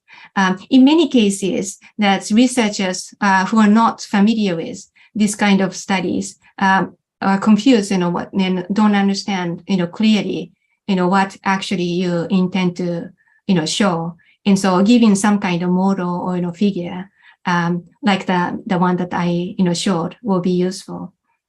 And then also that present that the data collection procedure and then analysis should relate well with the chosen design. And so that that's, design, and then that's the findings and, reason to choose, like the purpose of the study, all should sync. we should mention the procedure for validation for the design and for the quantitative and qualitative design. That's people who are skeptical about this kind of analysis. They want the evidence, so you should provide the evidence. And also we should mention the narrative structure of the final study, dissertation or thesis must be clearly related to the type of mixed methods. And so that's what you do.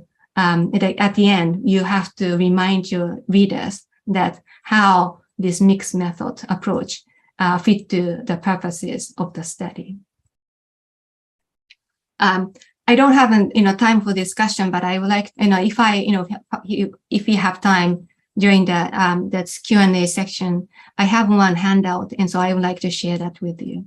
Anyway, and so as a final comment, there are some issues that I would like to point out. First one, mixed method approaches have been well accepted, and then the introduction or the approach to the social science field has enabled researchers to expand their research horizons.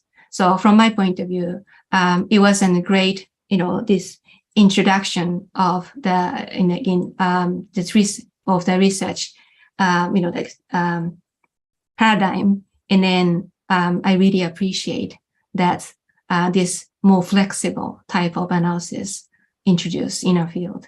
And then one strength of the mixed methods research is that this approach has potential for researchers to improve research instrument, data, data analysis from multiple angles, because you use both quantitative and qualitative type of approaches.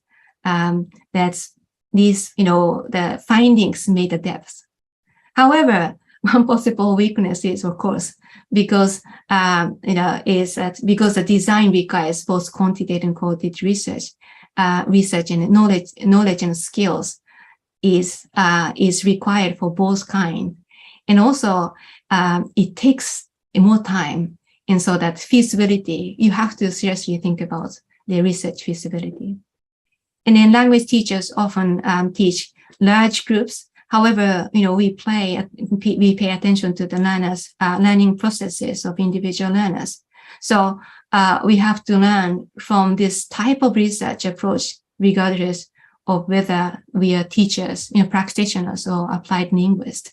And so having the view of the macro view and the micro view is important. And I think that this kind of research can help us to think about these issues. And then today's lecture was focused on the introduction of the mixed method research, but it doesn't mean, from my point of view, that mixed method approach is the best way to conduct research. I like this idea because I want to know, I want to be able to find some kind of general type of truth, but also I want to know the details. And so some of the research, the research questions don't really fit with mixed methods. And so I hope, qualitative and quantitative paradigm, I really hope that you don't choose a research method because you are, you're good at, or you enjoy it, or you're interested in. I really hope that you choose the research methodology for the purposes of the study. And then we as researchers or teacher researchers have to select a research design based on the purposes of the study, and then not based on the current skills and all that, and that I already mentioned that. And then we should always think about what research approach can best answer to our research questions, and then how we can improve our quality of the study we conduct. I have two recommendations in the book recommendation, two of them, and both of them are, that's the main author is in Creswell. He is one of those pioneers who actually is the main editor of the mixed method research journal. And then I think that the one at the left can give you a really good idea. And then many of the ideas I introduce is from this brown colored textbook.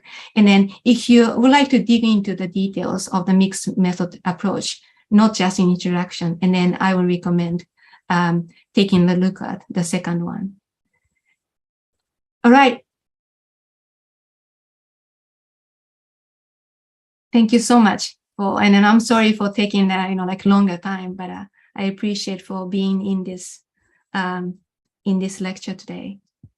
Thank you so much. Well, thank you so much. Probably let's give a round of applause for the very outstanding explanations coming from Dr. Tomoko. Thank you so much.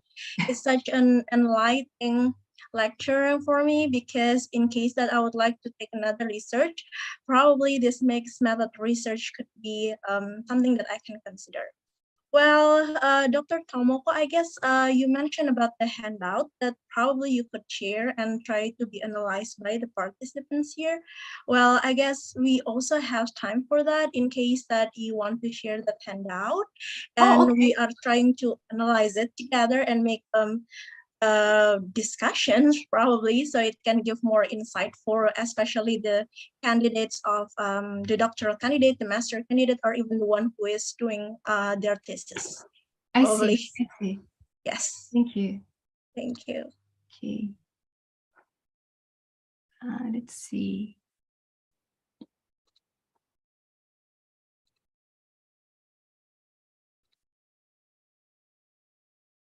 I hope you can see the handout. Let's see. Let me share the handouts for a moment. This is the handout I shared. All right, it was seen. Yes, it is seen clearly.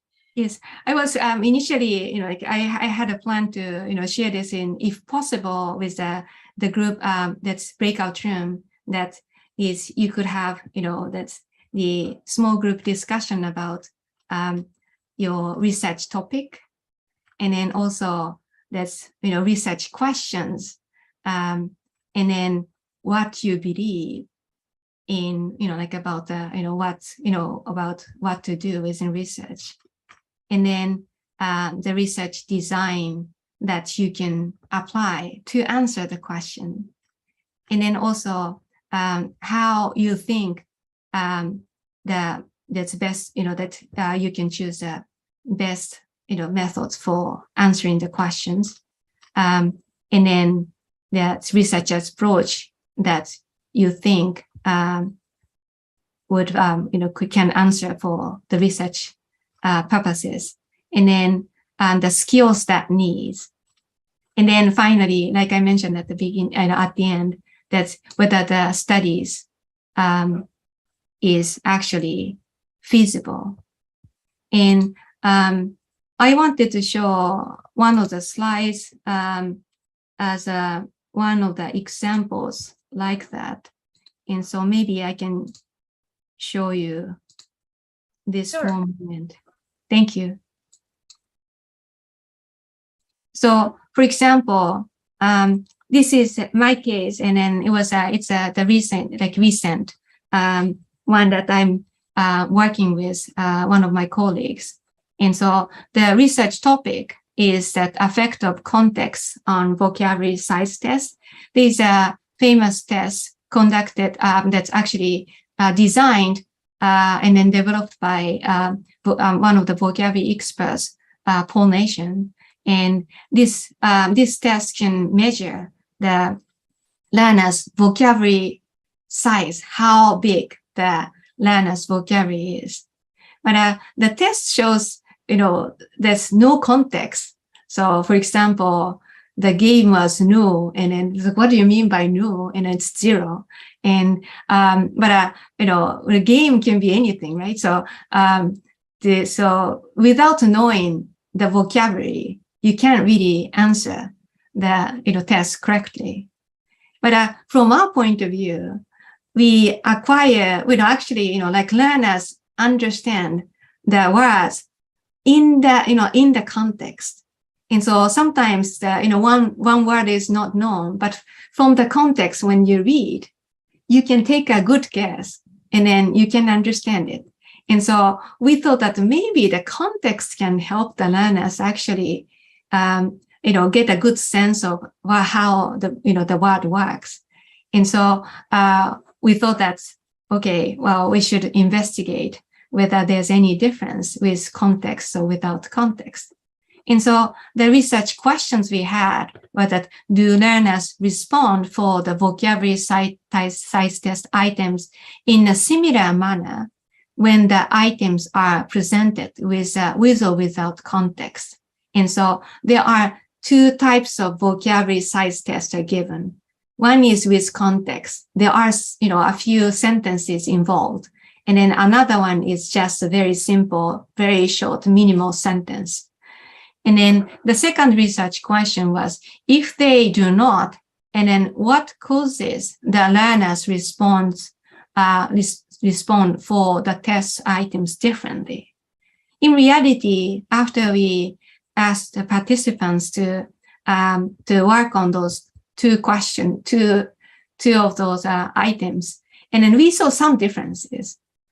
And then so our, like the next second question is, okay, and then why are they different? Did they take a guess? Or that's in what way did they take a guess? Why were the behaviors different? And so there are two questions. And then from our point of view, that research data and methods should be selected to best answer the research questions. And so we thought about, what could be good. And then, first of all, in research question 1, we would like to know the relationship, whether we can see that, strong association between two vocabulary tests with the same items or not. And so it is clearly some kind of correlation analysis. And so gotta be statistical. But it's not, it's if we say like, oh yeah, they are similar, that's it. That's not interesting. And then, that doesn't contribute much to the field. And then for our, our knowledge too. And so we decided, okay, so we should interview. The hardest part is that we decided to interview everybody. And so it took crazy amount of time to interview all those participants. I should have done that, with 10 participants or something, but I started with a quantitative paradigm. And so from my point of view, having small data, I still can't build enough confidence. And so I decided to interview all, 30 plus participants. Boy, that was long. But anyway, and so, I have to train myself to make a fair type of, interview. And so that I don't, I try to reduce the bias and then just simply ask question, WH question, how did you answer this? Why did you answer this? It's kind of the retroactive interview of why and how the participants answered differently. And so our, philosophical assumption works for more for mixed methods, some kind of mixed methods. And then so that's the view of the best research method that can be answered is, this is okay. And then the skills or knowledge required is that, because we are going to conduct a study of correlational study, we have to, we have to understand the, correlation analysis. And then I already, understand it. And so that's, was no problem. But for the interview part, I had to, let's study really hard to make a good interview. Interviewing is one thing, but, making it, conducting a good interview is another issue. And so I was very nervous and I was frantic to read and then discuss with other qualitative researchers asking for advice. And then the feasibility of the study. Now, this is a part that I didn't think about. That I don't have any, research assistants. And so the data collected has to be analyzed by my research, research pal or myself. But all the participants were Japanese. And so and then my research partner is a native speaker of English. He's fluent, but some of the sense he doesn't get. And so I had to go with all the interviews and also, start with data coding. And so we're still doing it. And then I'm worrying that whether how much we can do it, but that's one of the concerns that we have so far. Anyway, and so I wanted to give the opportunities through the activities for everybody to think about, first of all, what is, what kind of, research, topic sings to you, and then what you like to, what you like to do, and then to do so, and what are missing, pieces of the puzzles, and so that was, I thought that, this activity can be a good first step. All right, thank you, Dr. Tomoko. I guess we have a lot of students too here, the higher student that is on their classes to prepare for the thesis. Probably if somebody has a topic that will be a research in their classes soon, you could just raise your hand or turn on your mic. This could be the very great opportunity for you to get a hand from the master or get a hand from the expert of the research. So you could produce also an outstanding result. So I guess this is the first step, like what Dr. Tomoko said. Well, is there anyone who wants to introduce the topics that they would like to have? Feel free.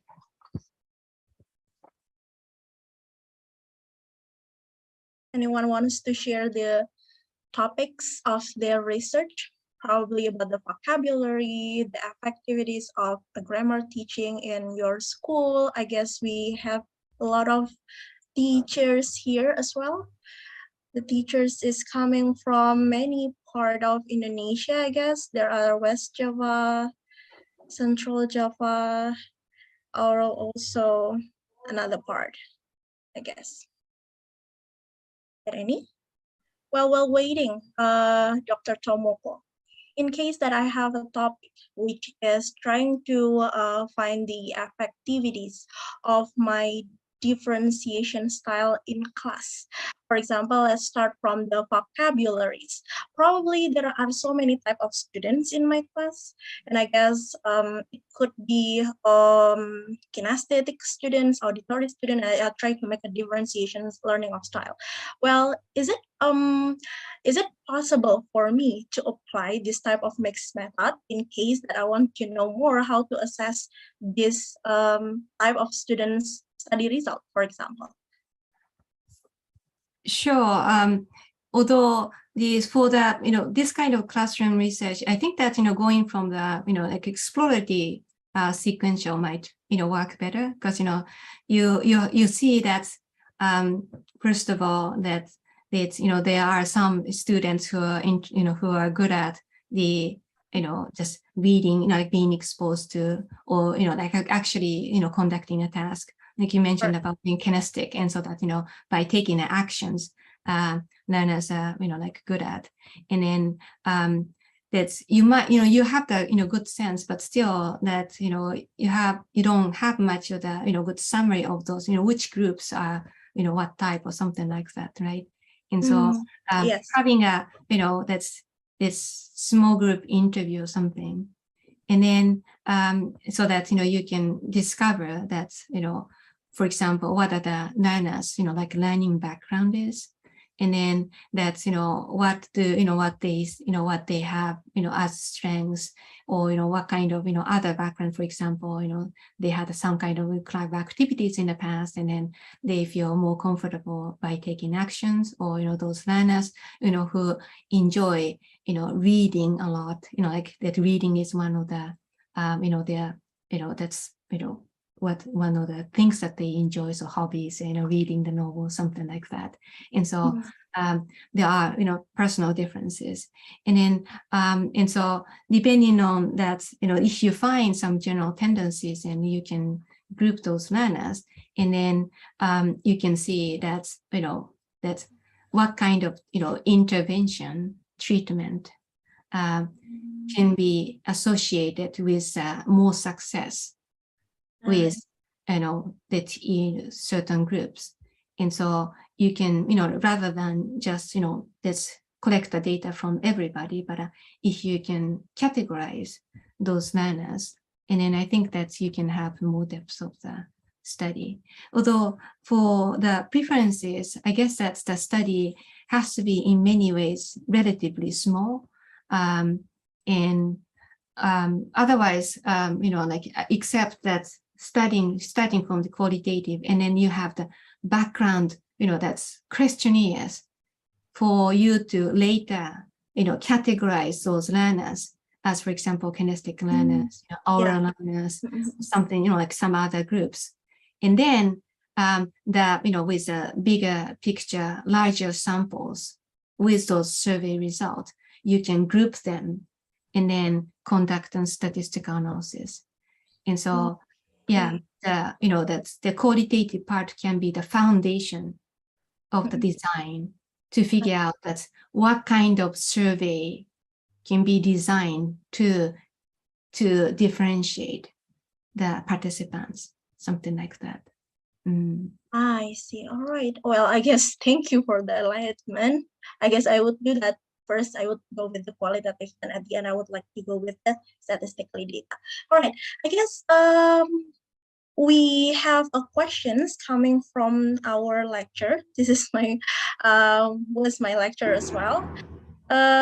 It's Pak Rifai, Mr. Rifai. I think the floor is yours. You could ask your questions to Dr. Tomoko, please.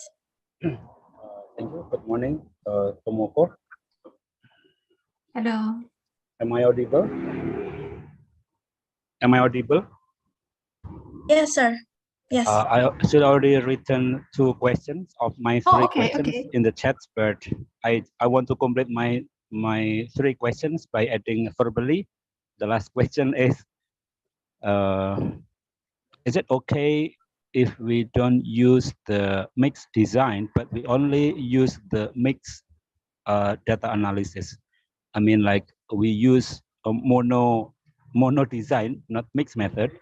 But when we analyze the data, we use mixed method of analyzing the data. Is it okay? That's my 3rd question. And the first and second is written in the text. I think you can read it. I see. You don't mind? All right, it's fine. I will help you read that. Okay, I guess, thank you, Mr. Rifai. The first question is, what extra benefit for researcher to do mixed method in regards to their much efforts and complexity? I know that it's kind of double jobs for us to conduct quantitative and qualitative. So what is the benefits for the researcher to do that? Probably the floor is yours, Dr. Tomoko. Well, for example, I'm from quantitative side, and so that it's easier for me to start with a quantitative, discuss about this issue from quantitative side. We conduct different, study, actually the part of the study in one bigger studies, and that means that we have the analysis to, different analysis to answer, for example, different research questions within one research. And so that's conducting only, for example, quantitative analysis of different kind to link them all to integrate and get a findings, that's the integrated answer with quantitative, analysis, not analysis, just one, is, reasonable. The good things, or what's different between those this research with like multiple that's findings, multiple and different analysis with the same paradigm, and then the mixed method is that mixed methods can give you the depth because of the qualitative research. So, for example, quantitative research can give us that's what is significant, but one possible problem with a quantitative analysis is, what do you mean by significant, right? And so, well, sure, I have like lots of education from statistics, so that's, that's getting a significant finding is great. And then multiple, like angle of significant, results. That sounds very nice. But the point is that, what do we mean by significant? For example, that's, comprehension-based or, input-based instruction, and then production-based instruction. And what are, which one is more effective? And then is when the, one type of, very strong input-based instruction is involved with the treatment. And then usually we get a, that's more significant, like that's, much more distances between production-based instruction and then input-based instruction results. But with structured input, now it's very, very close. And so although we say that they are significantly different, but when you see the differences, well, it's by like it's less than one standard deviation, and or does it mean something? And or even when you have the scales of agree, disagree, and then the differences between two groups is that between, that's, let's say, for example, like, that's 1, 2, 3, 1, 2, 2 is, strongly agree. And then 3 is, 2 is agree, and then 3 is strongly agree. And then the difference was somewhere in between. And then, okay, the result is significant, but, what is the point of even arguing this tiny, significance? And then by having the same purpose of the research, and then, asking those participants why you chose, agree rather than disagree. And then we see the insight of the, all the data. And so the significant result makes more sense with the depth of analysis. And so that's a mixed methods approach. And so there's a focus is, there's one focus, and then try to see sometimes like those, sequence type of, approach or design that we try to polish it, or depth of knowledge, like, explanatory analysis, like I mentioned. Or sometimes, we would like to make a better analysis, and therefore that we would like to polish our tools, instruments, measures, tests, stuff like that. And to do so, that's as at the beginning, that we would like to better prepare for the analysis, we ask small group of participants to join the research as participants, and then expand the findings. And so depending on the purposes, definitely that's, just one statistical analysis, one qualitative analysis, that is absolutely possible. And then also, there's, if you're interested, is to see the deeper insight, and then that's a place that we actually integrate the findings between qualitative and quantitative. So to make this the story short, yes, the type of research you mentioned is very much possible. And then actually it could be more reasonable depending on the research question you have. I see. Hopefully that is answered the question well. And the second question, I guess, it's about the last slides of your presentations, Dr. Tomoko. It's about mention the narrative structure. What does it mean? Probably more explanation is needed. Let's see.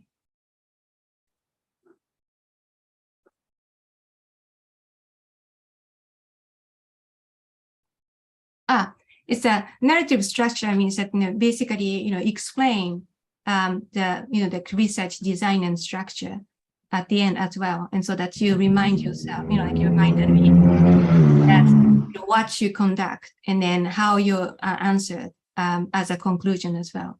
And so when you try something new or newer, and then you can always see, I don't want to say enemies, but, people who strongly disagree.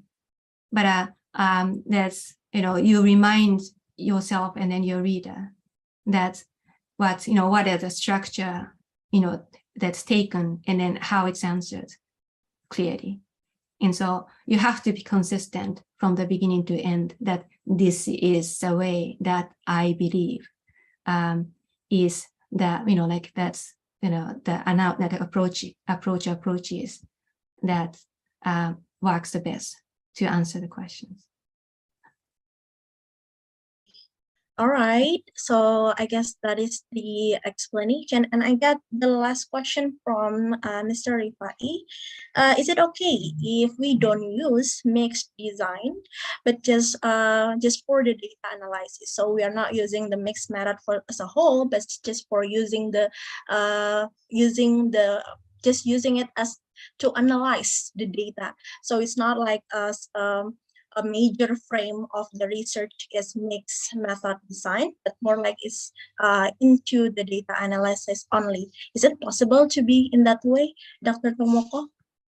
Yes, absolutely. I forgot to mention about qualitative part, but for example, there are some, sometimes there's no way that you can, in serious way add statistical analysis. This is, for example, one of the studies from 70s. I still admire what's done by the researcher Roger Brown. It's a morpheme study of of children's the morpheme acquisition. And so, for example, ing forms, ed past, a third person singular s, stuff like that. And first of all, collecting data from young children is extremely difficult. Because, even if you interview, what kind of response you can get? Test, is there any way that you can test, for example, even like vocabulary quiz? No way, right? And so you have to really pay close attention to each individual participant, and then actually try to observe and then get the detail as much as possible, and then reach to the conclusion. And what his study showed is that he chased, well, actually, not chased for 24 hours, but he collected data for over several months from 3 to 4 kids, and then see that, where some morphemes emerged, and then when that's, emerged figure, those morphemes became concrete. And without, chasing each individual and then observing detailed data, you can't do that. And then as a final conclusion, in many of the second language acquisition textbooks and first language acquisition textbooks show that morpheme order. And then that was a result of this pure qualitative research. And then should we push them, if this mixed method was available that time, and then was it better to push Roger Brown to conduct a study with quantitative analysis? I'm very skeptical. And so if there's something that they could do is 3 years, 4 years. And so depending on the participant, depending on the research purposes, depending on what we would like to discover through the research, that what we can do is very, very limited. And so I think, through the end, I mentioned this, but, research methodology should be selected to answer the, research questions or hypothesis the best. And so, although this lecture is on mixed method, but this is, because it's an introduction, lecture, I really wanted to emphasize that there are different types of research approaches. And then we have to think that what works the best for the research purposes. All So, right. Well, thank you. Is that answering all the question, Mr. Rifai?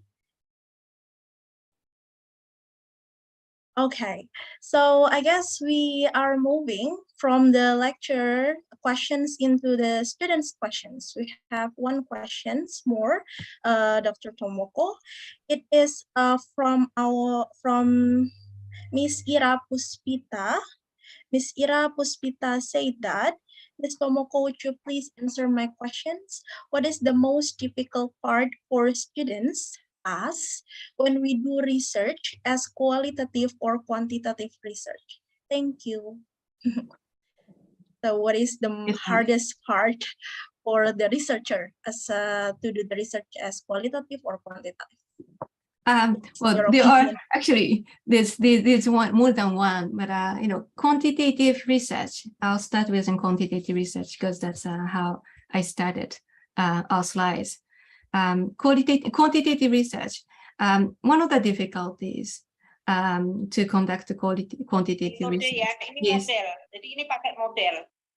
Nah, silahkan nanti meningkatkan itu, tapi Alright, akan Ma'am lebih Batara Immanuela, Ya, di silent saja. Siapa? Miss Batara Immanuela, please help. Mohon maaf, sebentar lagi sudah. Mari silakan dilanjutkan. Well, you can continue, Dr. Tomoko. Oh, okay. Sorry. Sorry for that. I thought she was asking other question, but I couldn't understand, so I feel so embarrassed. Sorry about that. Well, for the quantitative analysis, one of the keys is the knowledge of statistical analysis. And there are, very, some are very simple, some are very, very complex. But to answer, depending on the... Oh, yang kedua. All right, so probably the committee can mute Mr. Batara. Miss Batara or Miss... Yeah. Okay. All right, well, thank you. Okay. All right, you can. So the knowledge of statistics. I know. Yang Iskandar itu kayaknya masih. Is it okay? I do apologize for the technicality studies. No. Well, you can continue, Dr. Tomoko, please. Many of the qualitative researchers in, for example, in a program, we have master's and doctoral program. They say that they have no clue about stats, and so I have to go with qualitative research.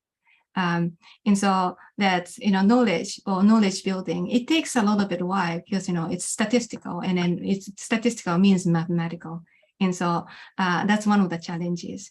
Another big challenge from my point of view with a quantitative study, especially in teaching field, is to collect the samples. For example, I sometimes teach introduction to research course in the master's program. And then some of the students that I explained that, here's a control group, and then here's an experimental group. And then one time, one of my students, he was not angry at me, but he was quite upset about the issue of control group, because then, from his point of view, he was a master student teaching, at multiple, that's schools. And then from his point of view, all of them are, his dear students. And then why, we decide to give no additional treatment for this group, although, there's an hypothesis that, this treatment works. And that is so unfair. And, from my point of view, there's learners, especially in a classroom research, that they are given, that's set curriculum, that's the education from the, that's the curriculum at the school. And so it's not that, he or she didn't get anything, but, that's by, like as random assignment, we might choose one group as a control group, because for the comparative study, you have to be able to show that this approach is better than just going to the standard one. And so to make that differences, you have to have somebody else, right? And so those kind of judgment is kind of tough. And then the third one is the sample size. In many cases, those the classes, you have the set groups, and then that teachers, the researchers tend to decide as group, class A as this treatment, class B as a different treatment. Other than that, like otherwise, if you give the random assignment to the students in one class, and then you can't really conduct the class well, right? And so you have to go with some separate treatments. But even if you can give the separate treatments, you have a trouble with sometimes sample size. In statistics, we say that a large enough sample size is minimum 30. But in many cases, that language classroom can be smaller. And so you might have only 15 students in a classroom, or the level of the students might be different.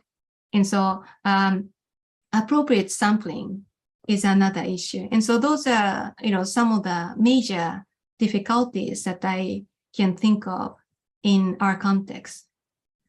Now, qualitative research, first of all, you have to have the, that deep interest in the, in the area.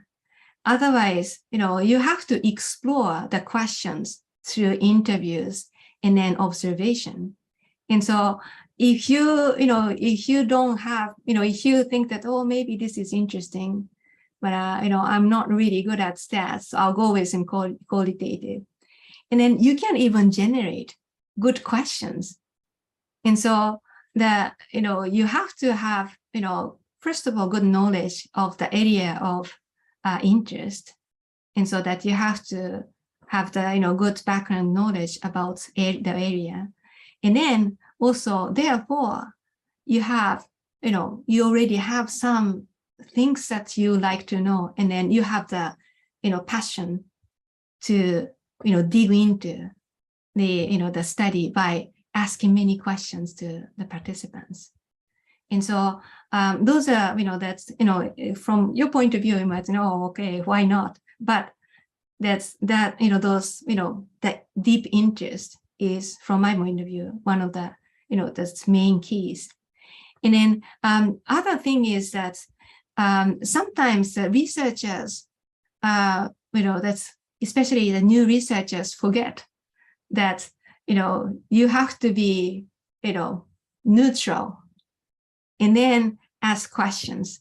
Like I mentioned, when we interviewed, I really have to think about how in a fair way, removing my bias and then ask questions, right? If you have that, you think this way, right? And so that you're guiding the answer, right? Like you're guiding the, that's the participant to answer in the way that you want them to answer. And that's not good. And so one of the, danger with qualitative research is that, you have to know your role, and then you have to be fair, both to you and then your participant. And then let's remove, like minimize the bias. And then you have to, like ask questions and then observe, even observation.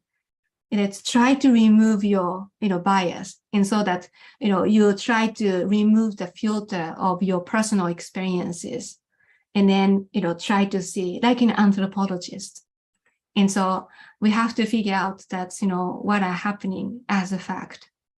And then the third point is that sometimes that's the researchers are way too be into it, and then in the topic, and then that's they actually intervene or actually interfere the participants' personal life. This is kind of unfortunate because there are some areas of personal life that some of us or many of us has and so that it is really hurting that researchers come into that area. And so that way, that time, the participants, that lose the interest and actually, be afraid of, positioning themselves in the research, oh, I don't want to be in this research. And then good research should allow those, participants to leave the, study anytime they want, right? Because it's not something that we force the, participants to participate, but it's a human research, so that learners have to have at least, minimum level of willingness, for example, to answer the survey, and so that we can get a, that's rich, that's important data from each individuals. There's one case, it's an unfortunate case, but one of the doctor's students in the past had 7 participants, and then apparently she made the participants angry, and then like more than half of the participants walked away, and so it took much longer for her to conduct, finish the dissertation. And so we have to understand that participants are not, some kind of facts or figures, but they are other human beings. And then we have to have respect and then appreciation to the participants. And then that idea really is probably one of the most important things when you conduct, qualitative research. I see. Oh, okay. So for Miss Ira, I hope that answered your question well. So you have to find your interest. Probably that is the hardest. Removing your bias is even harder. And also trying to set the boundaries between the personal life or the participants that will save your research, that could also help your research develop even more. All right, I guess we have the last question, Dr. Tomoko. This is for Miss Maya Wanti. For qualitative data collections, especially interview, how many respondents can normally or at least minimally be taken for conducting qualitative data collections in the form of interview? How many respondents minimally could be taken, or even, how many respondents? That's a very, very difficult question, actually. I would say that minimal is 1.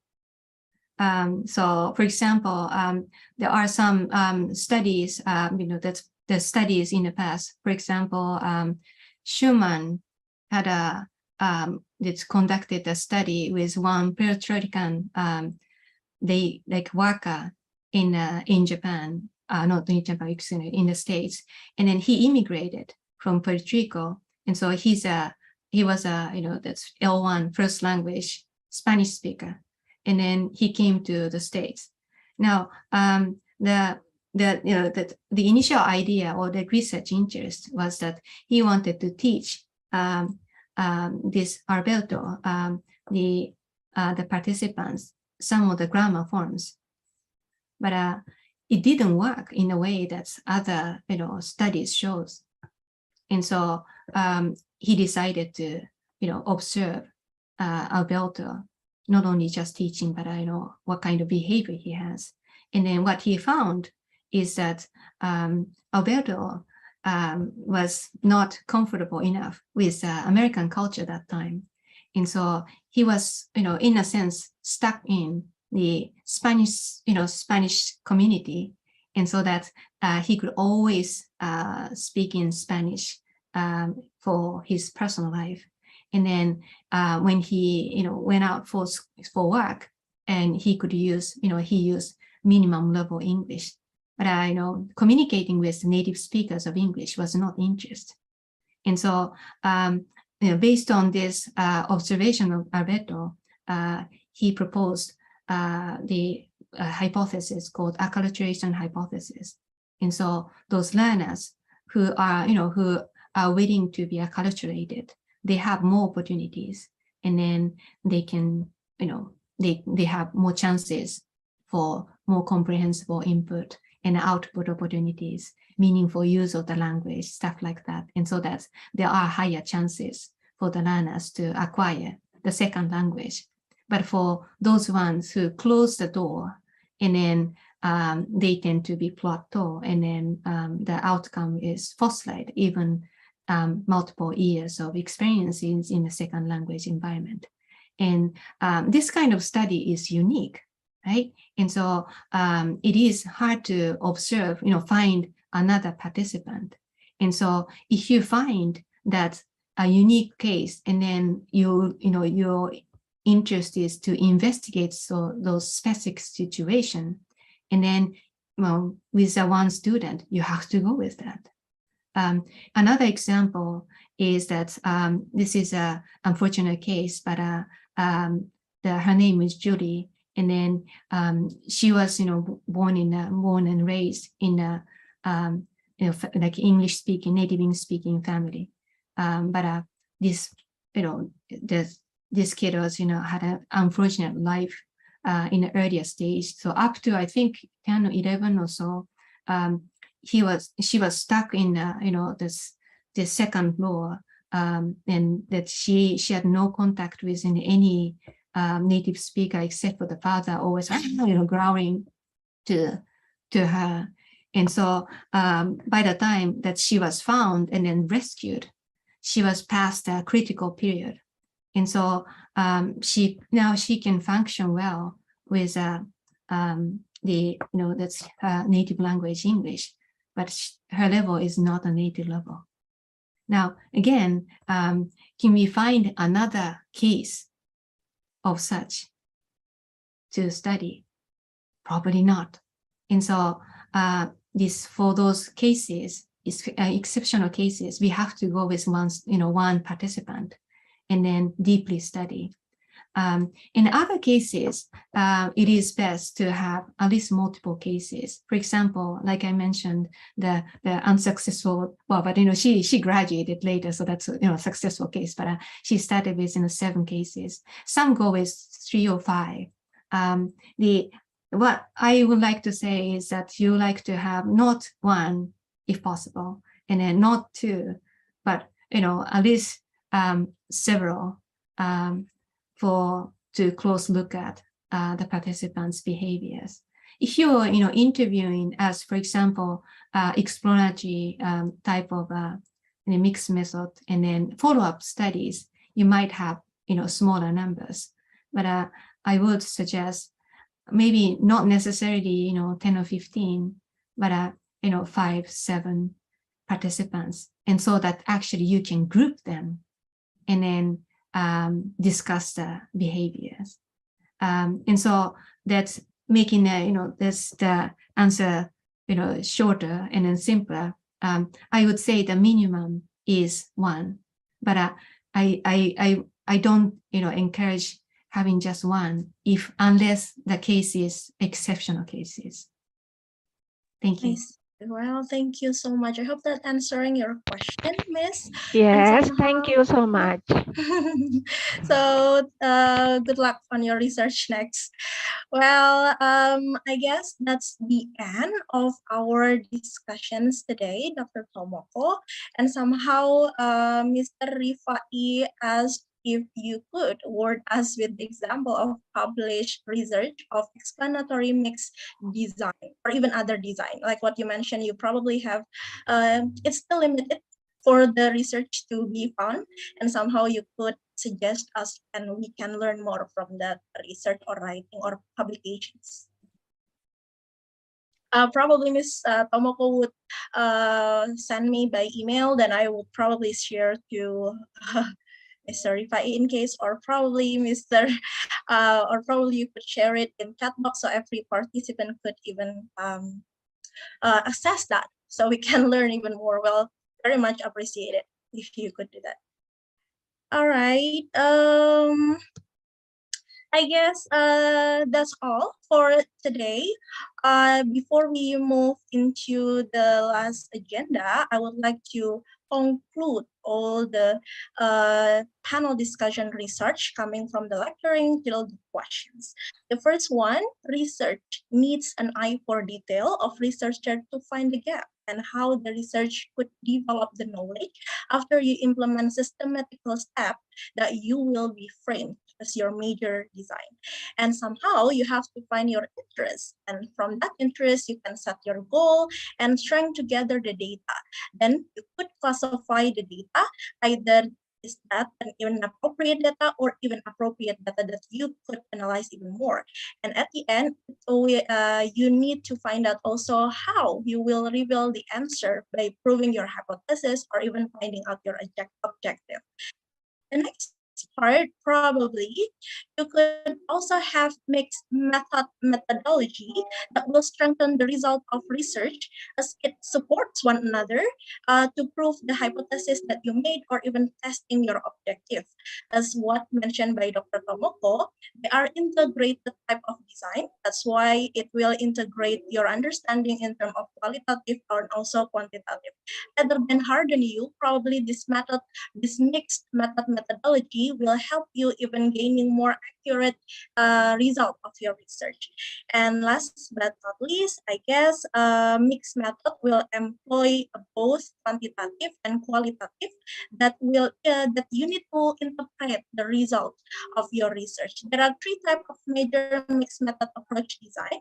The first one, we have convergent mixed method design, explanatory sequential design, and also exploratory sequential design.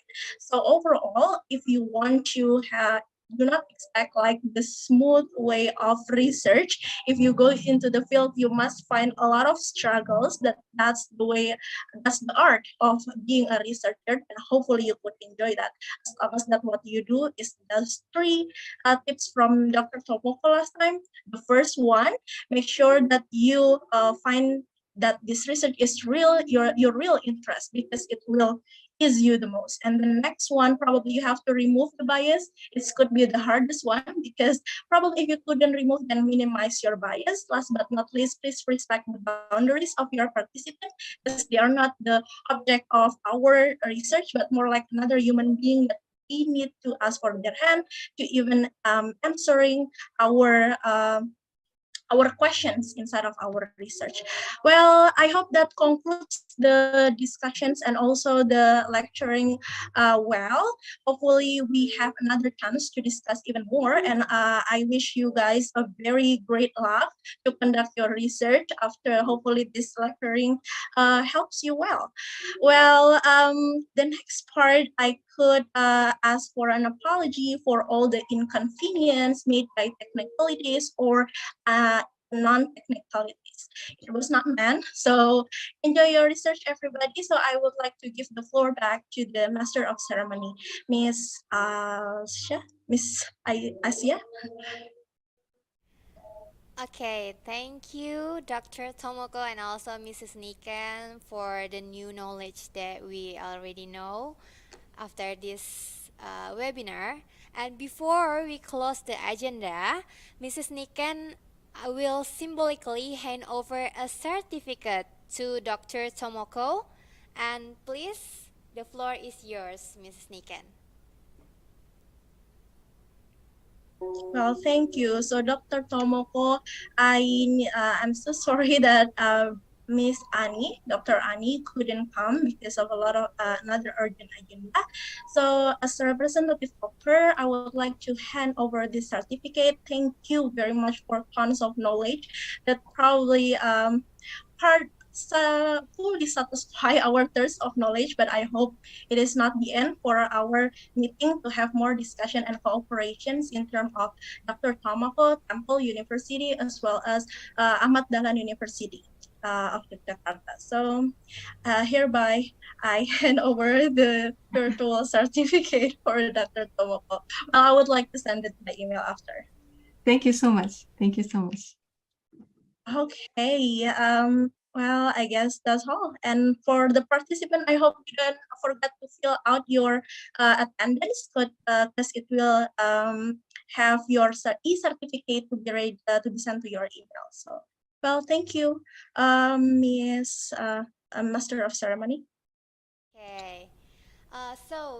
For everyone, before we closing the event, let's take a picture for the documentation session. So please open your camera and give your best smile. I will count for 1, 2, 3. Please give your best smile and also your pose. Okay, are you ready, guys?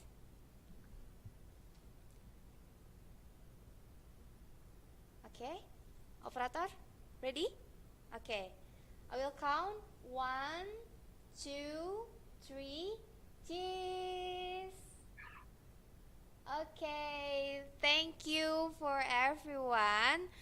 And ladies and gentlemen, I am Aisyah Ril Surya, representing all of the committees. I would like to say thank you so much for your participation, and let's close our event today by reciting Hamdalah together. Alhamdulillahirabbil alamin. Wassalamualaikum warahmatullahi wabarakatuh.